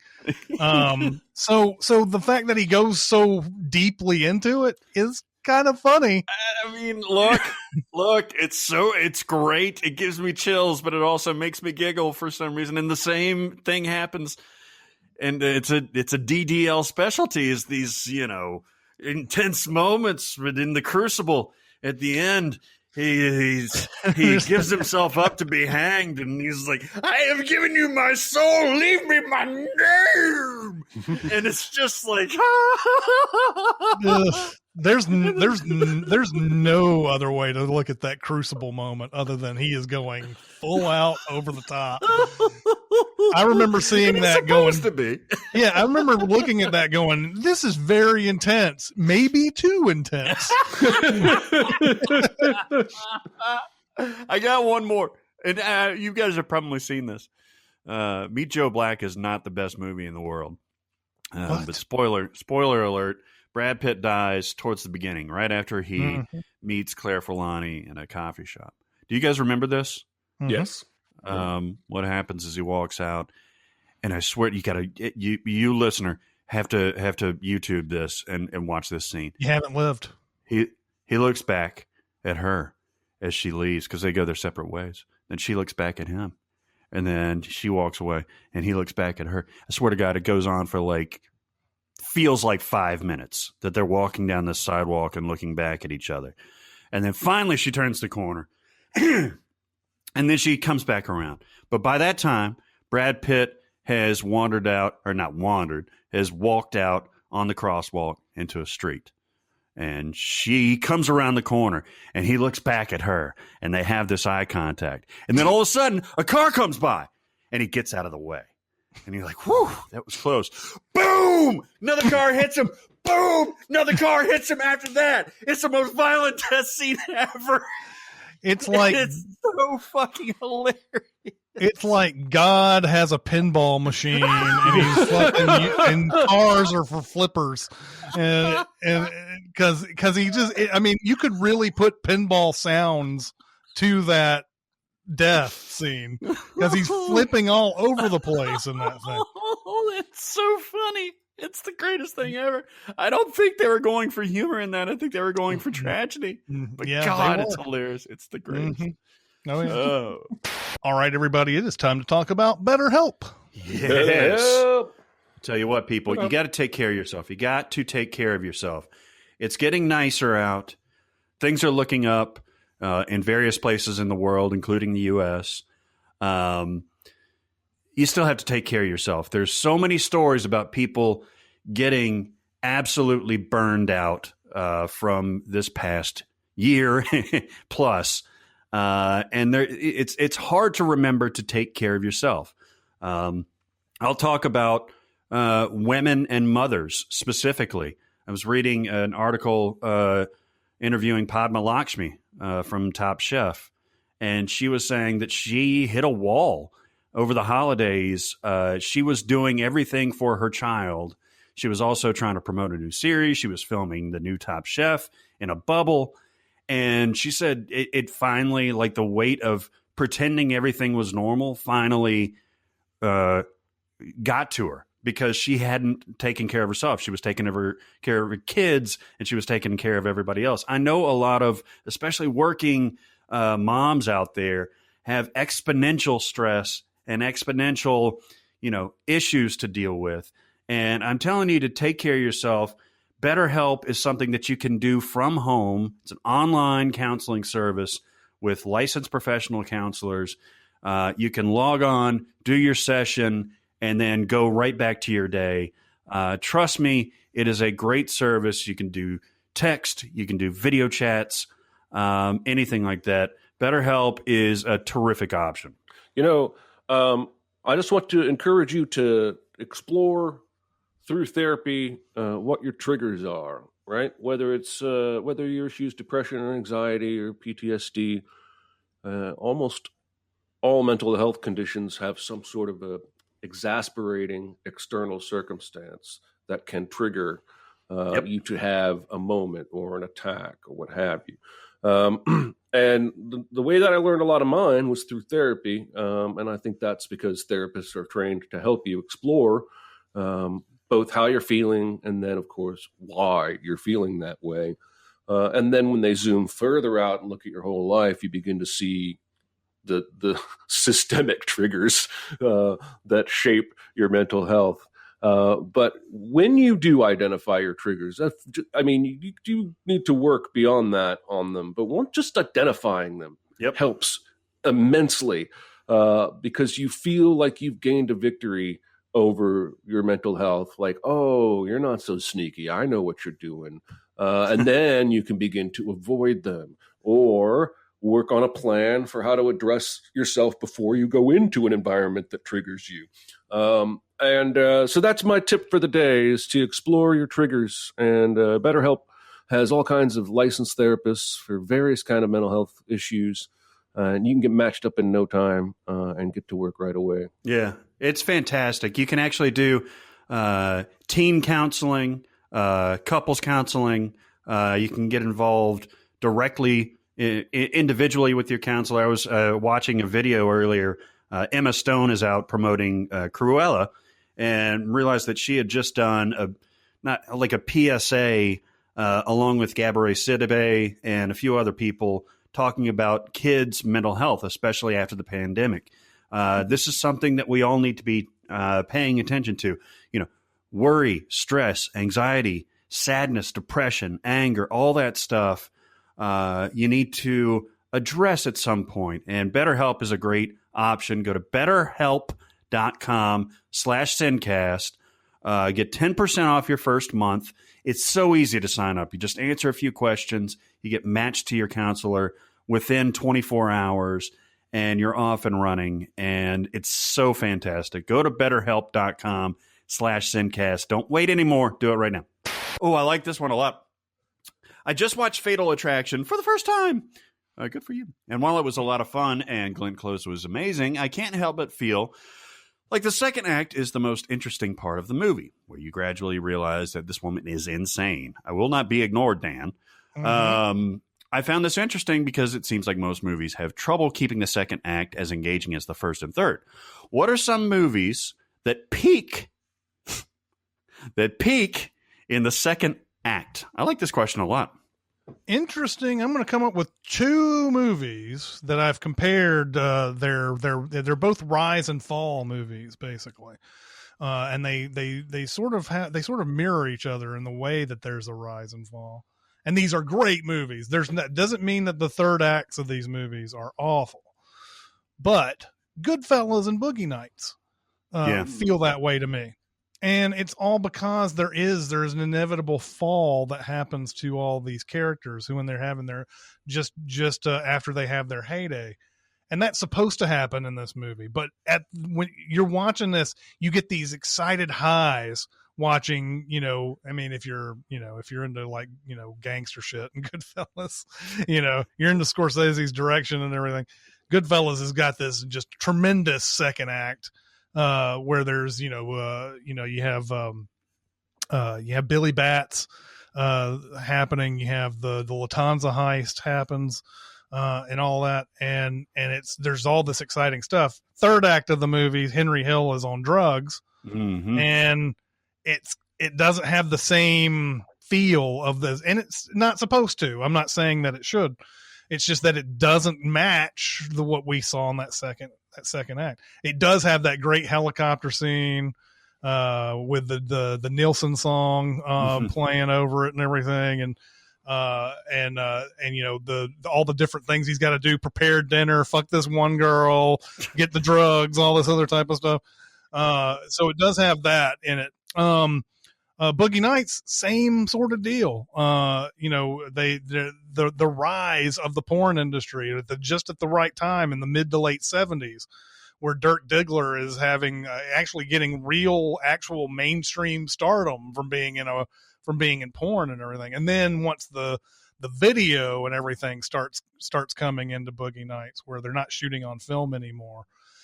He starts taking drugs, and he starts doing he starts trying to become a recording artist, and with "You Got the Touch"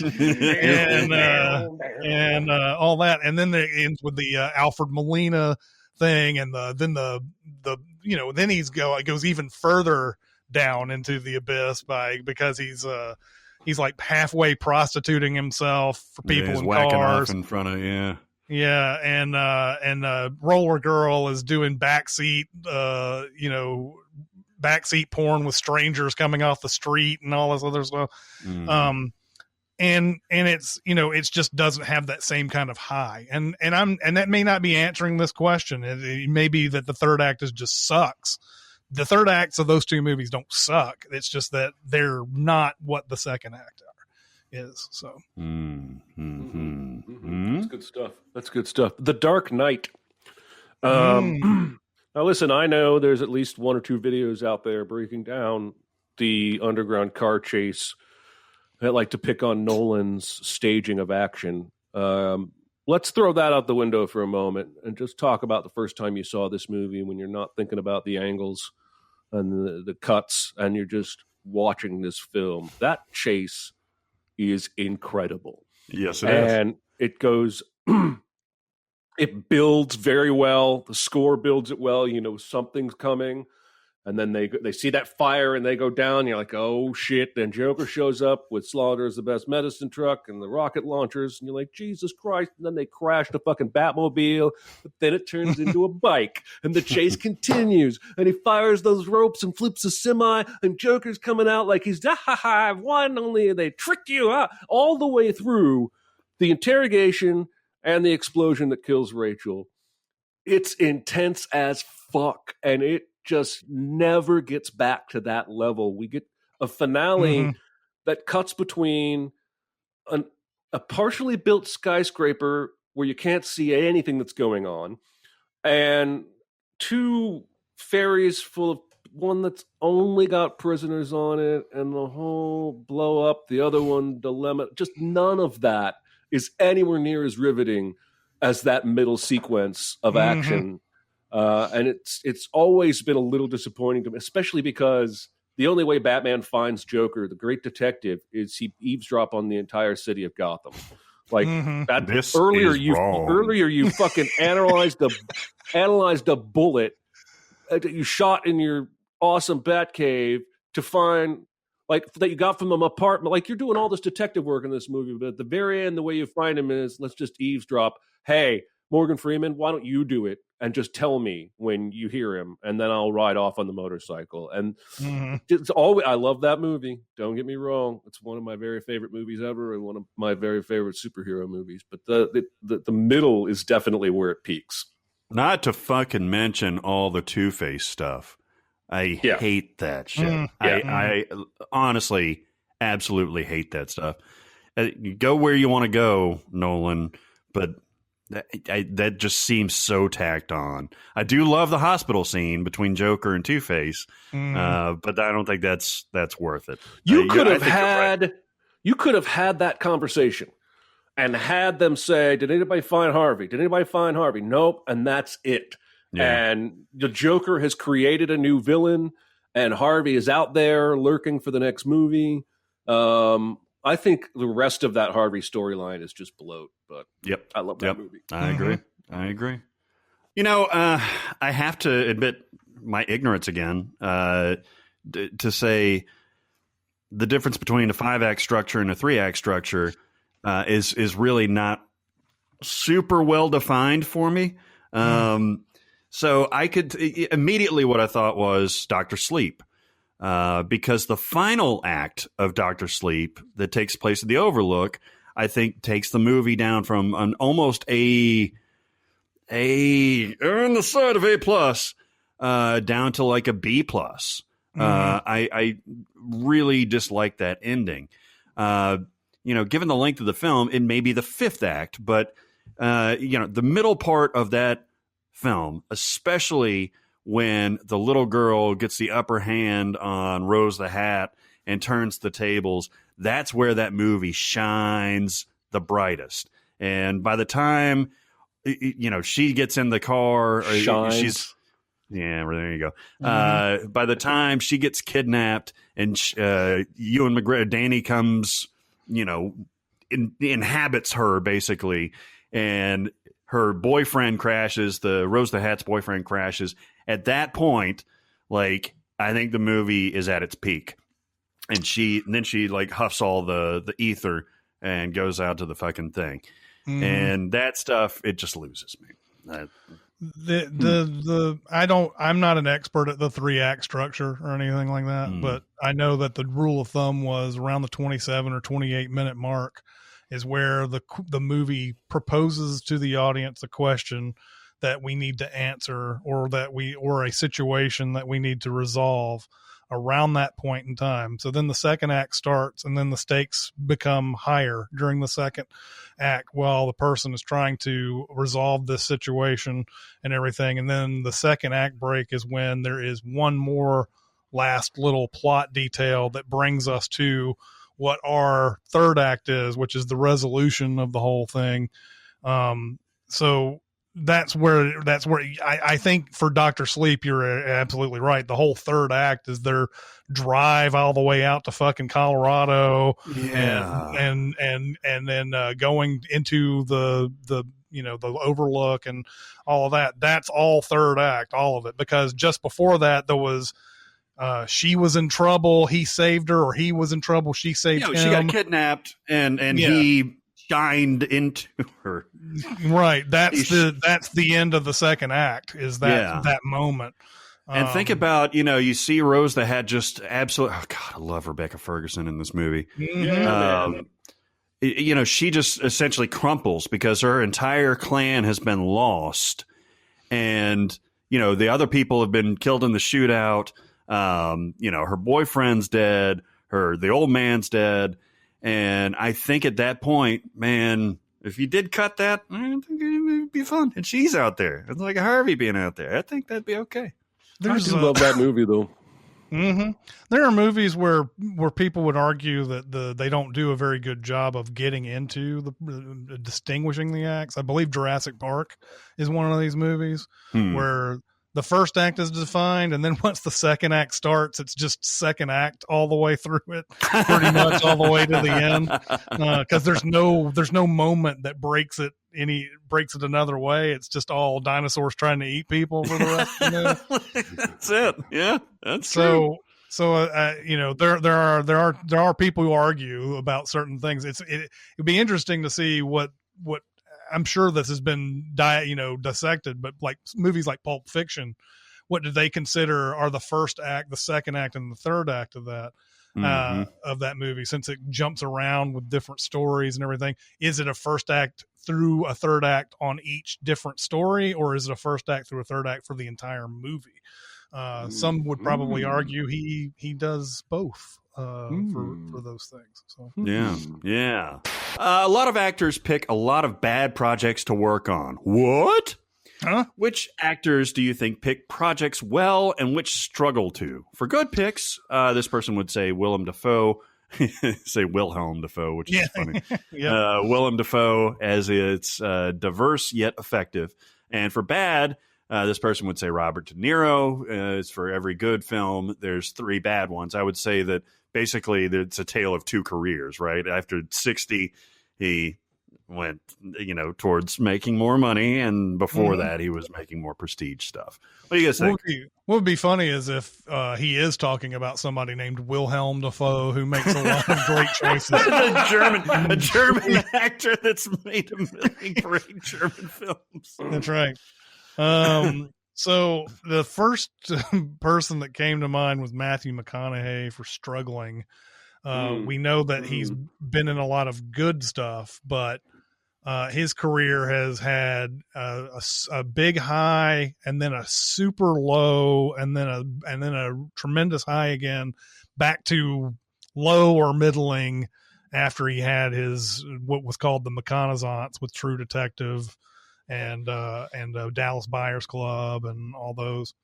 But McConaughey, if you look at the movies he made in the 2000s, just look at his resume, 2000 to 2010. It's all a bunch of like well-known stinkers. Yeah. The only one out of that group that people might argue for is How to Lose a Guy in 10 Days. I'm not one of them. I think it's one of the worst movies I've ever seen in my life. And I'm not hyperboleing that at all. I really honestly felt sick watching that movie when I back in the day when it came out. So yeah, McConaughey is up there, and by rule, Kate Hudson has the same issue in that decade, because not only was she in two of those Matthew McConaughey movies that you look at from 2000 to 2010, she was in a whole bunch of other shit that didn't work. You guys picked a lot of good ones for yours. I think that if you have an established star that their name definitely sells the movie, they usually have a good picker, basically. But I'm going to go with Denzel Washington, even though you wouldn't say he's done 100% classics or anything. But one thing that you do know about Denzel Washington is everything he's in, he's great in it.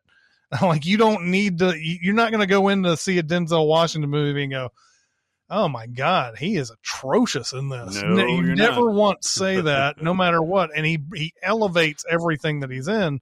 So whatever he decides to pick out of these movies ends up being at least somewhat decent, if they're not, they're I mean, I haven't seen that Little Things. I heard that was a bad movie, but he's again, he's not the problem with it. Yeah. But then I think there was a discussion that he was asked to do 7 at one point and turned it down, which would sort of suggest he doesn't have that great of a picker in his, but I think he just said, it was either 7. I think it was 7 for sure that he was, but he may have been Morgan Freeman's role in that. But whenever I hear about an actor who wasn't in a lot of movies that was asked to be in a bunch of movies, and they Tom Selleck was a big one that that struggled on that. But anyway, I think ultimately Denzel Washington has a good idea of what he wants to be in, and I mean, a good thing to be in. Nice. Good answer. I got to make sure I'm not stealing Barrett's answer here real quick. Hang on. Just do it. I got it. Well, I'm somebody who struggles to pick good, to be a good picker is Bruce Willis. And this is not just a tale of two careers, even though it is. The older he gets, the less he tries. But, early on, I'm skipping a bunch of his early stuff. Die Hard was obviously a big hit, and then he did a bunch of garbage. But right before Pulp Fiction, he does Striking Distance. So Striking Distance, Pulp Fiction, great. North, Color of Night, Nobody's Fool is great. Die Hard with a Vengeance is great. 12 Monkeys is great. Then he does Last Man Standing. Then he hits Fifth Element. That's great. Then he does The Jackal and Mercury Rising and Armageddon and The Siege. And then he does The Sixth Sense. And you're like, yes. And then he does The Story of Us. And it's just. And then he does the whole 9 yards after that. Down. He does whole 9 yards after that. Then he does Disney's The Kid. Then he bounces back with Unbreakable. He's just always been up and down. Mm-hmm. And I think it's probably he's a yes man. And that's not to fault him. I just think he likes working. As far as somebody who has a really good picker, I put Matt Damon because, again, he's my most watched actor. But you go through the Matt Damon catalog and you don't find a lot of bad movies. No. You may find some that aren't as well known or aren't as good, like the Coppola one he made about the jury. No, the Rainmaker. The Rainmaker. I love that movie, but most people don't know it, and it's not as good as Ford v Ferrari. But he doesn't seem to pick very many duds. And then he peppers his resume with all these fun parts, like the Ocean's movies and all these cameos. And I think he's got a good picker. Yeah, he does. I tell you, he's got a good picker. The aforementioned Amy Adams. That lady, man, starting with Enchanted back in 2007, she went on to do Charlie Wilson's War, Doubt, Julie and Julia, which I love, The Fighter, The Muppets, The Master. She was in Her. Of course, she was Lois Lane in Man of Steel, but I keep saying this, she is not the problem with any of those. Yeah. Yeah. American Hustle, Big Eyes, which I liked, Arrival, Nocturnal Animals, Vice, A Woman in the Window. She is the reason to watch a movie, I think. I think she's really been on a roll. Even back when she was doing episodes of The Office, she was excellent in that. She's just awesome. I love her so much. I want to marry her. I think she's always taken. Yeah, I think she is too. And I'll close because the one that I think has the biggest disparity between very, very good movies and god-awful movies is Adam Sandler. Because you look at his work in Punch Drunk Love, you look at his work in Uncut Gems, a movie that is difficult for me to watch, but he is excellent in. I don't have it pulled up here, the Noah Baumbach version or movie, The Chronicles of Riddick. Like 3 facts that got wrong all in one sentence there. It's the Meyerowitz stories, new and annotated. He's excellent in that.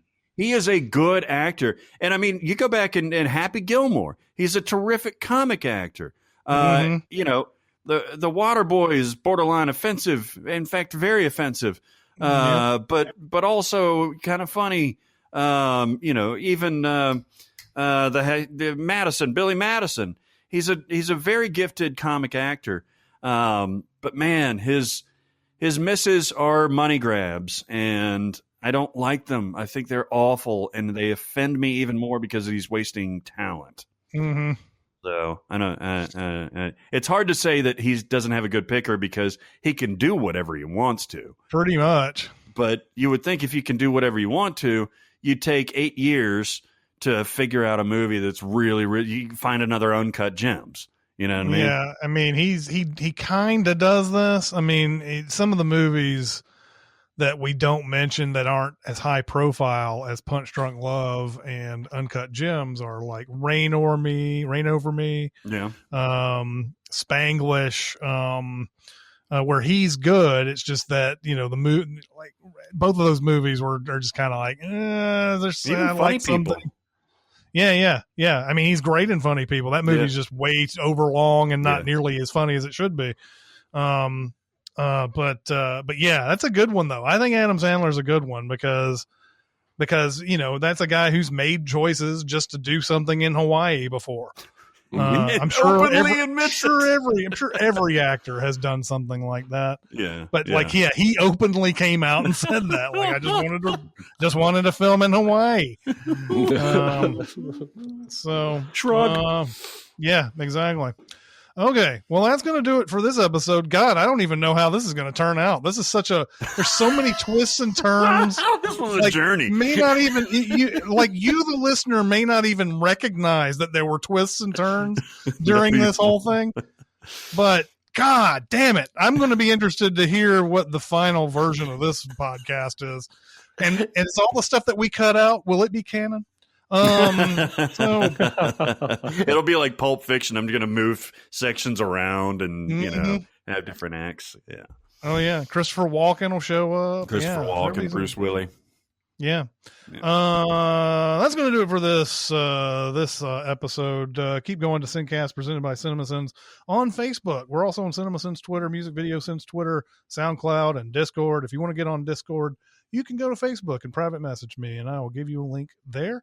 That's going to do it for this week. It's Chris Atkinson, Jeremy Scott, and Barrett Scher. We'll see you next time. Thanks for listening. Comment on our episodes on our SoundCloud page. Check us out on YouTube, Twitter, Facebook, and Reddit. And be sure to visit cinemasins.com.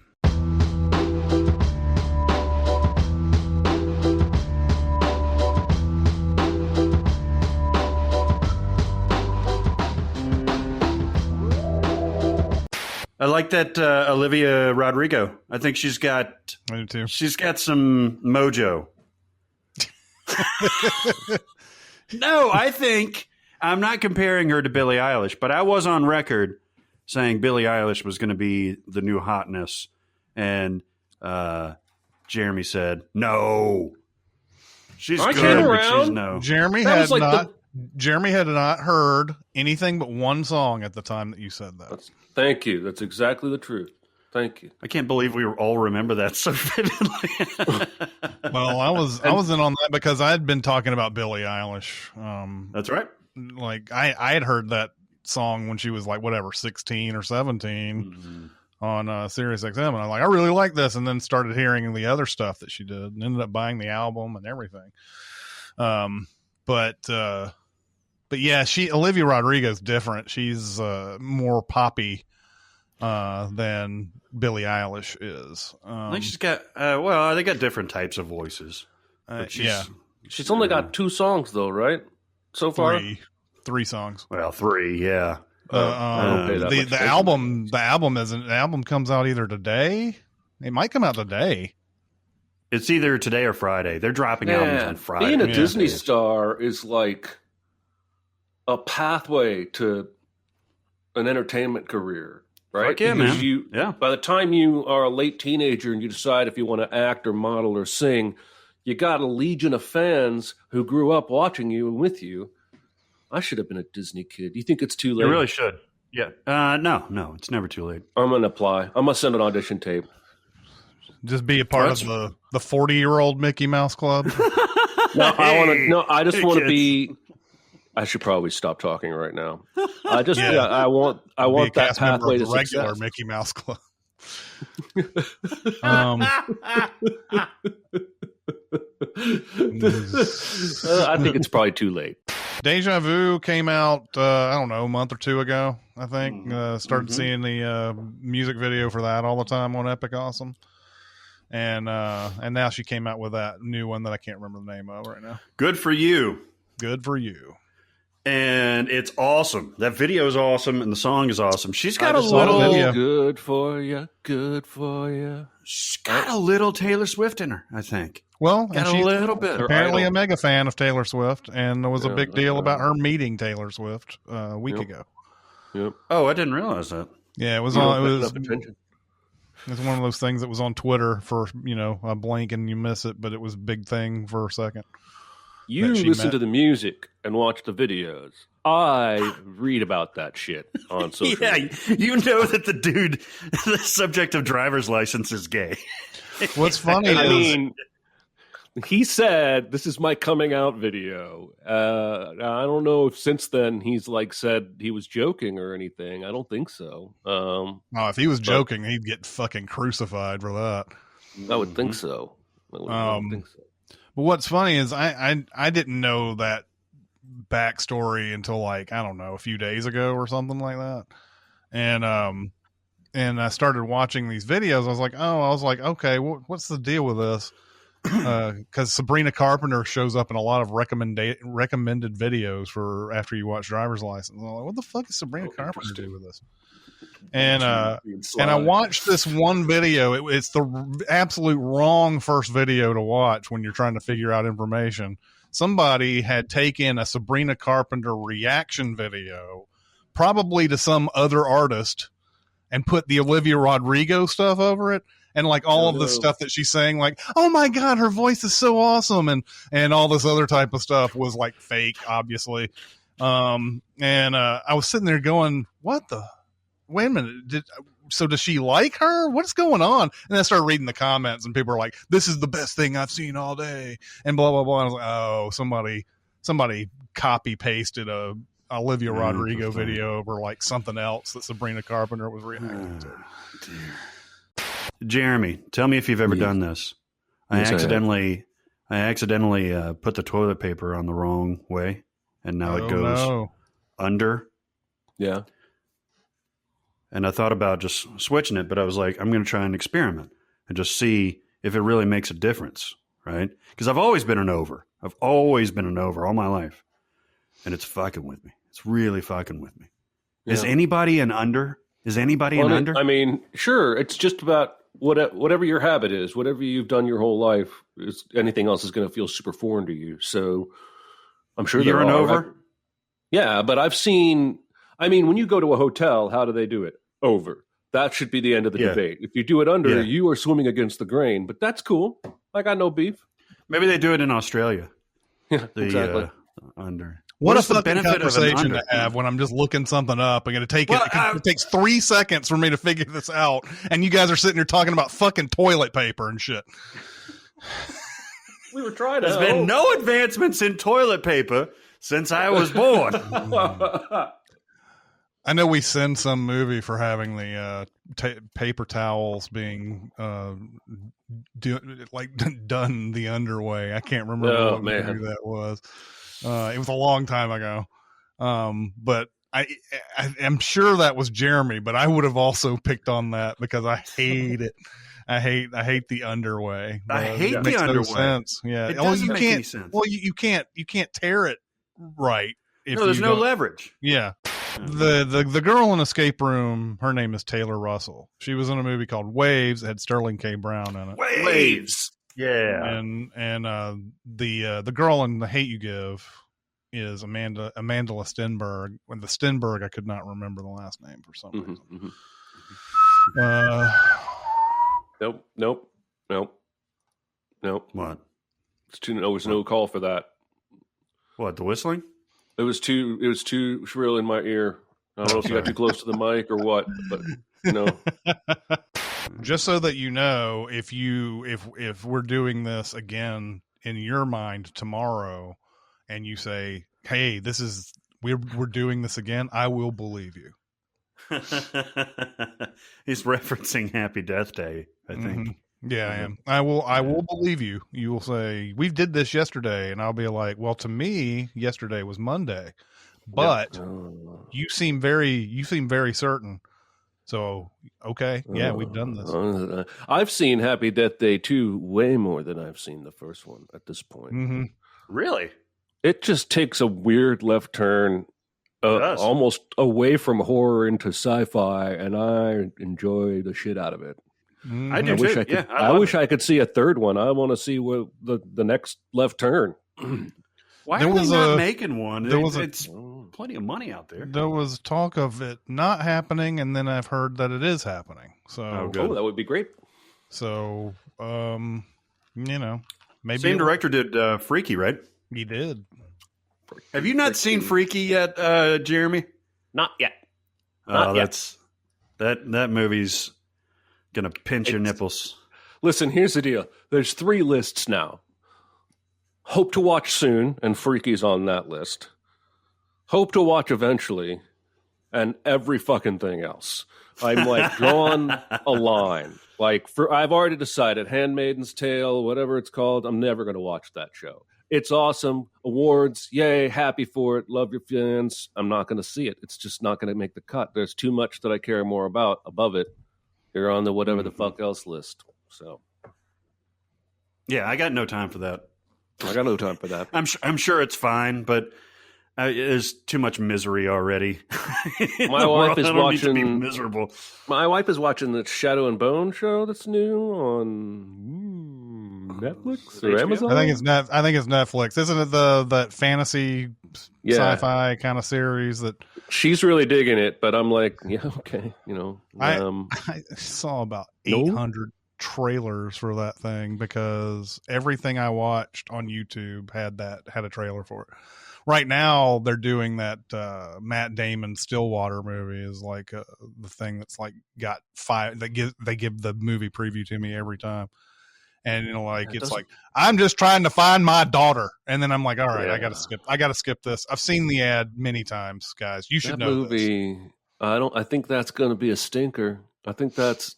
I mean, that feels like 6 other movies wrapped up into one. Mm-hmm. But yeah, Matt Damon is a charming motherfucker, and he is. He will eventually get me to watch it because he's my most watched man. Mm-hmm. But that feels like Taken in Africa. Where is it set? God, I'm a racist. Did you hear that they've maybe somebody on Slack sent this? I don't know. There was a story about. Yeah, I think it was on Slack, right? Or they're playing the song "Africa" in the desert, somewhere in the desert for eternity or something. Oh, I did see that headline, but I don't know where I saw it. But there's a spot in the desert somewhere where that song is on infinite loop. Yes, it's and I don't. Okay, I don't. Where is he really going in Stillwater? What's that? Oklahoma. No, the Matt Damon movie. Where does he really go? It's not. I said Africa or some such, but it's like Middle East, maybe. Oh, I don't know. I've only seen the trailer once. I only saw it a couple of times. I gotta go. Revenge. France. France. That's the same as. It is. It's the exact same. Hey, it's right across the sea from Africa. Mm-hmm. So that's even more Taken because Liam Neeson goes to France in Taken to save his daughter and beat ass. Yep. So what the fuck? One of the funniest things when we were talking to Mike Nelson, the guy who directed the new Wrong Turn that came out. Oh yeah. Is that Matthew Modine apparently talked to Liam Neeson about it because it was the movies all very much like Taken because Matthew Modine's daughter gets on the wrong turn disappears, so he wants to go find her, and apparently Modine is talking to Liam Neeson about a role like this, and he's like, and Liam Neeson tells him, "Just don't do it like I do it," or something like that. It's like they won't work for you. I've seen The Dark Knight Rises. That's right, something to that effect. Yeah, exactly. You don't have it in you. Mm-hmm. I don't even know if he meant it that way. It's just that he may have just said, Matthew Modine puts off a certain kind of radiance that's not exactly like I'm going to beat your ass or anything. Exactly. You know what I mean? So I think that's what he was trying to say. Don't try to do it like I do it. Happy Death Day 3, which was going to be called Happy Death Day to Us, is still stuck in limbo with everyone involved eager to make it, but waiting for the go-ahead from the higher-ups.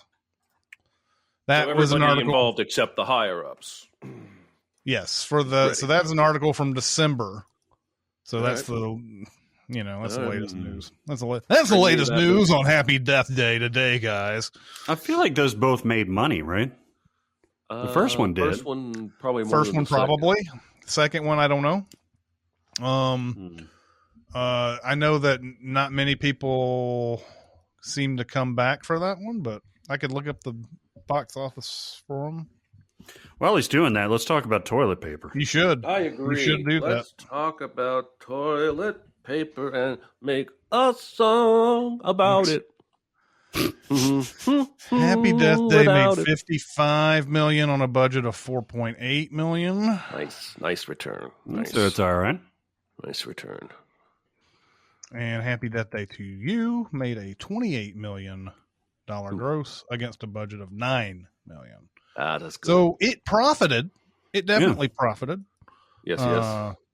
But they were probably looking for something more with their $9 million on that one since they paid 4.8 on the They were looking for Scream 2 numbers. Does this have rampant swearing? And I said, well, it's got some, yeah. Yeah, more killing than swearing, but yeah. A cousin of mine in Georgia I think saw some of the videos, and he's like, "Are you concerned that you're using too much naughty language?" And I was like, not really, not something I'm terribly concerned about. But I know that it's Jeremy doing it. That's true. But like, I know one of my mom's friends has listened to the SinCast, and who, for all I know, still listens to it or whatever. But hi there. Yeah. But I'm wondering what the discussions, but I haven't heard anything from anybody about it. Like I'm wondering what the discussions are behind the scenes, because we veer very, very hard politically and swearingly. So on these podcasts, so that's how it goes, baby. Mm-hmm. That's right. Not suitable for work. That's how we roll. We know how to entertain people who say that swearing is the lowest form of comedy. Fuck those people. Mm-hmm. Mm-hmm. Fuck them in the ass. They don't unless you're Melissa McCarthy at the end of This Is 40. Well, swearing for the sake of swearing. It's all you're doing to try to make people laugh. Exactly. Yes. Yeah. Yes. So. I agree. But you're trimming.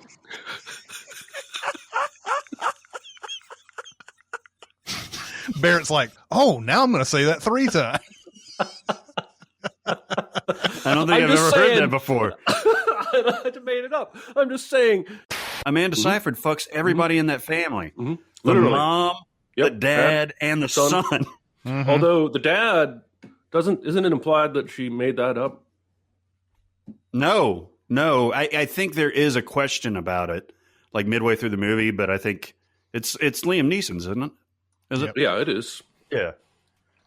Yeah, I think he did that. He hit that. Mm-hmm. She definitely fucks the wife and the son. Ain't no question. Yeah, man. Good for her. Well, okay. She's also evil. She's like the villain. I'm not sure we should be congratulating her. Good for her. Yeah, man. Julianne Moore, Liam Neeson, and the other guy is a good score. Mm-hmm. Mm-hmm. PC load letter. What the fuck does that mean? And I was just, oh no, it was last night when you guys brought up Heart Attack, because I don't think I'd ever heard that song. Mm-hmm. And I listened to it and I'm like, oh yeah, shit, that's fucking good.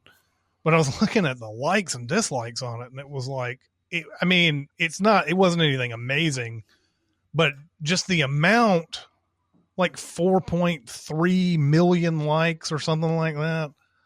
And then 100 and something thousand dislikes, which came out to about a 30 something to 1 ratio.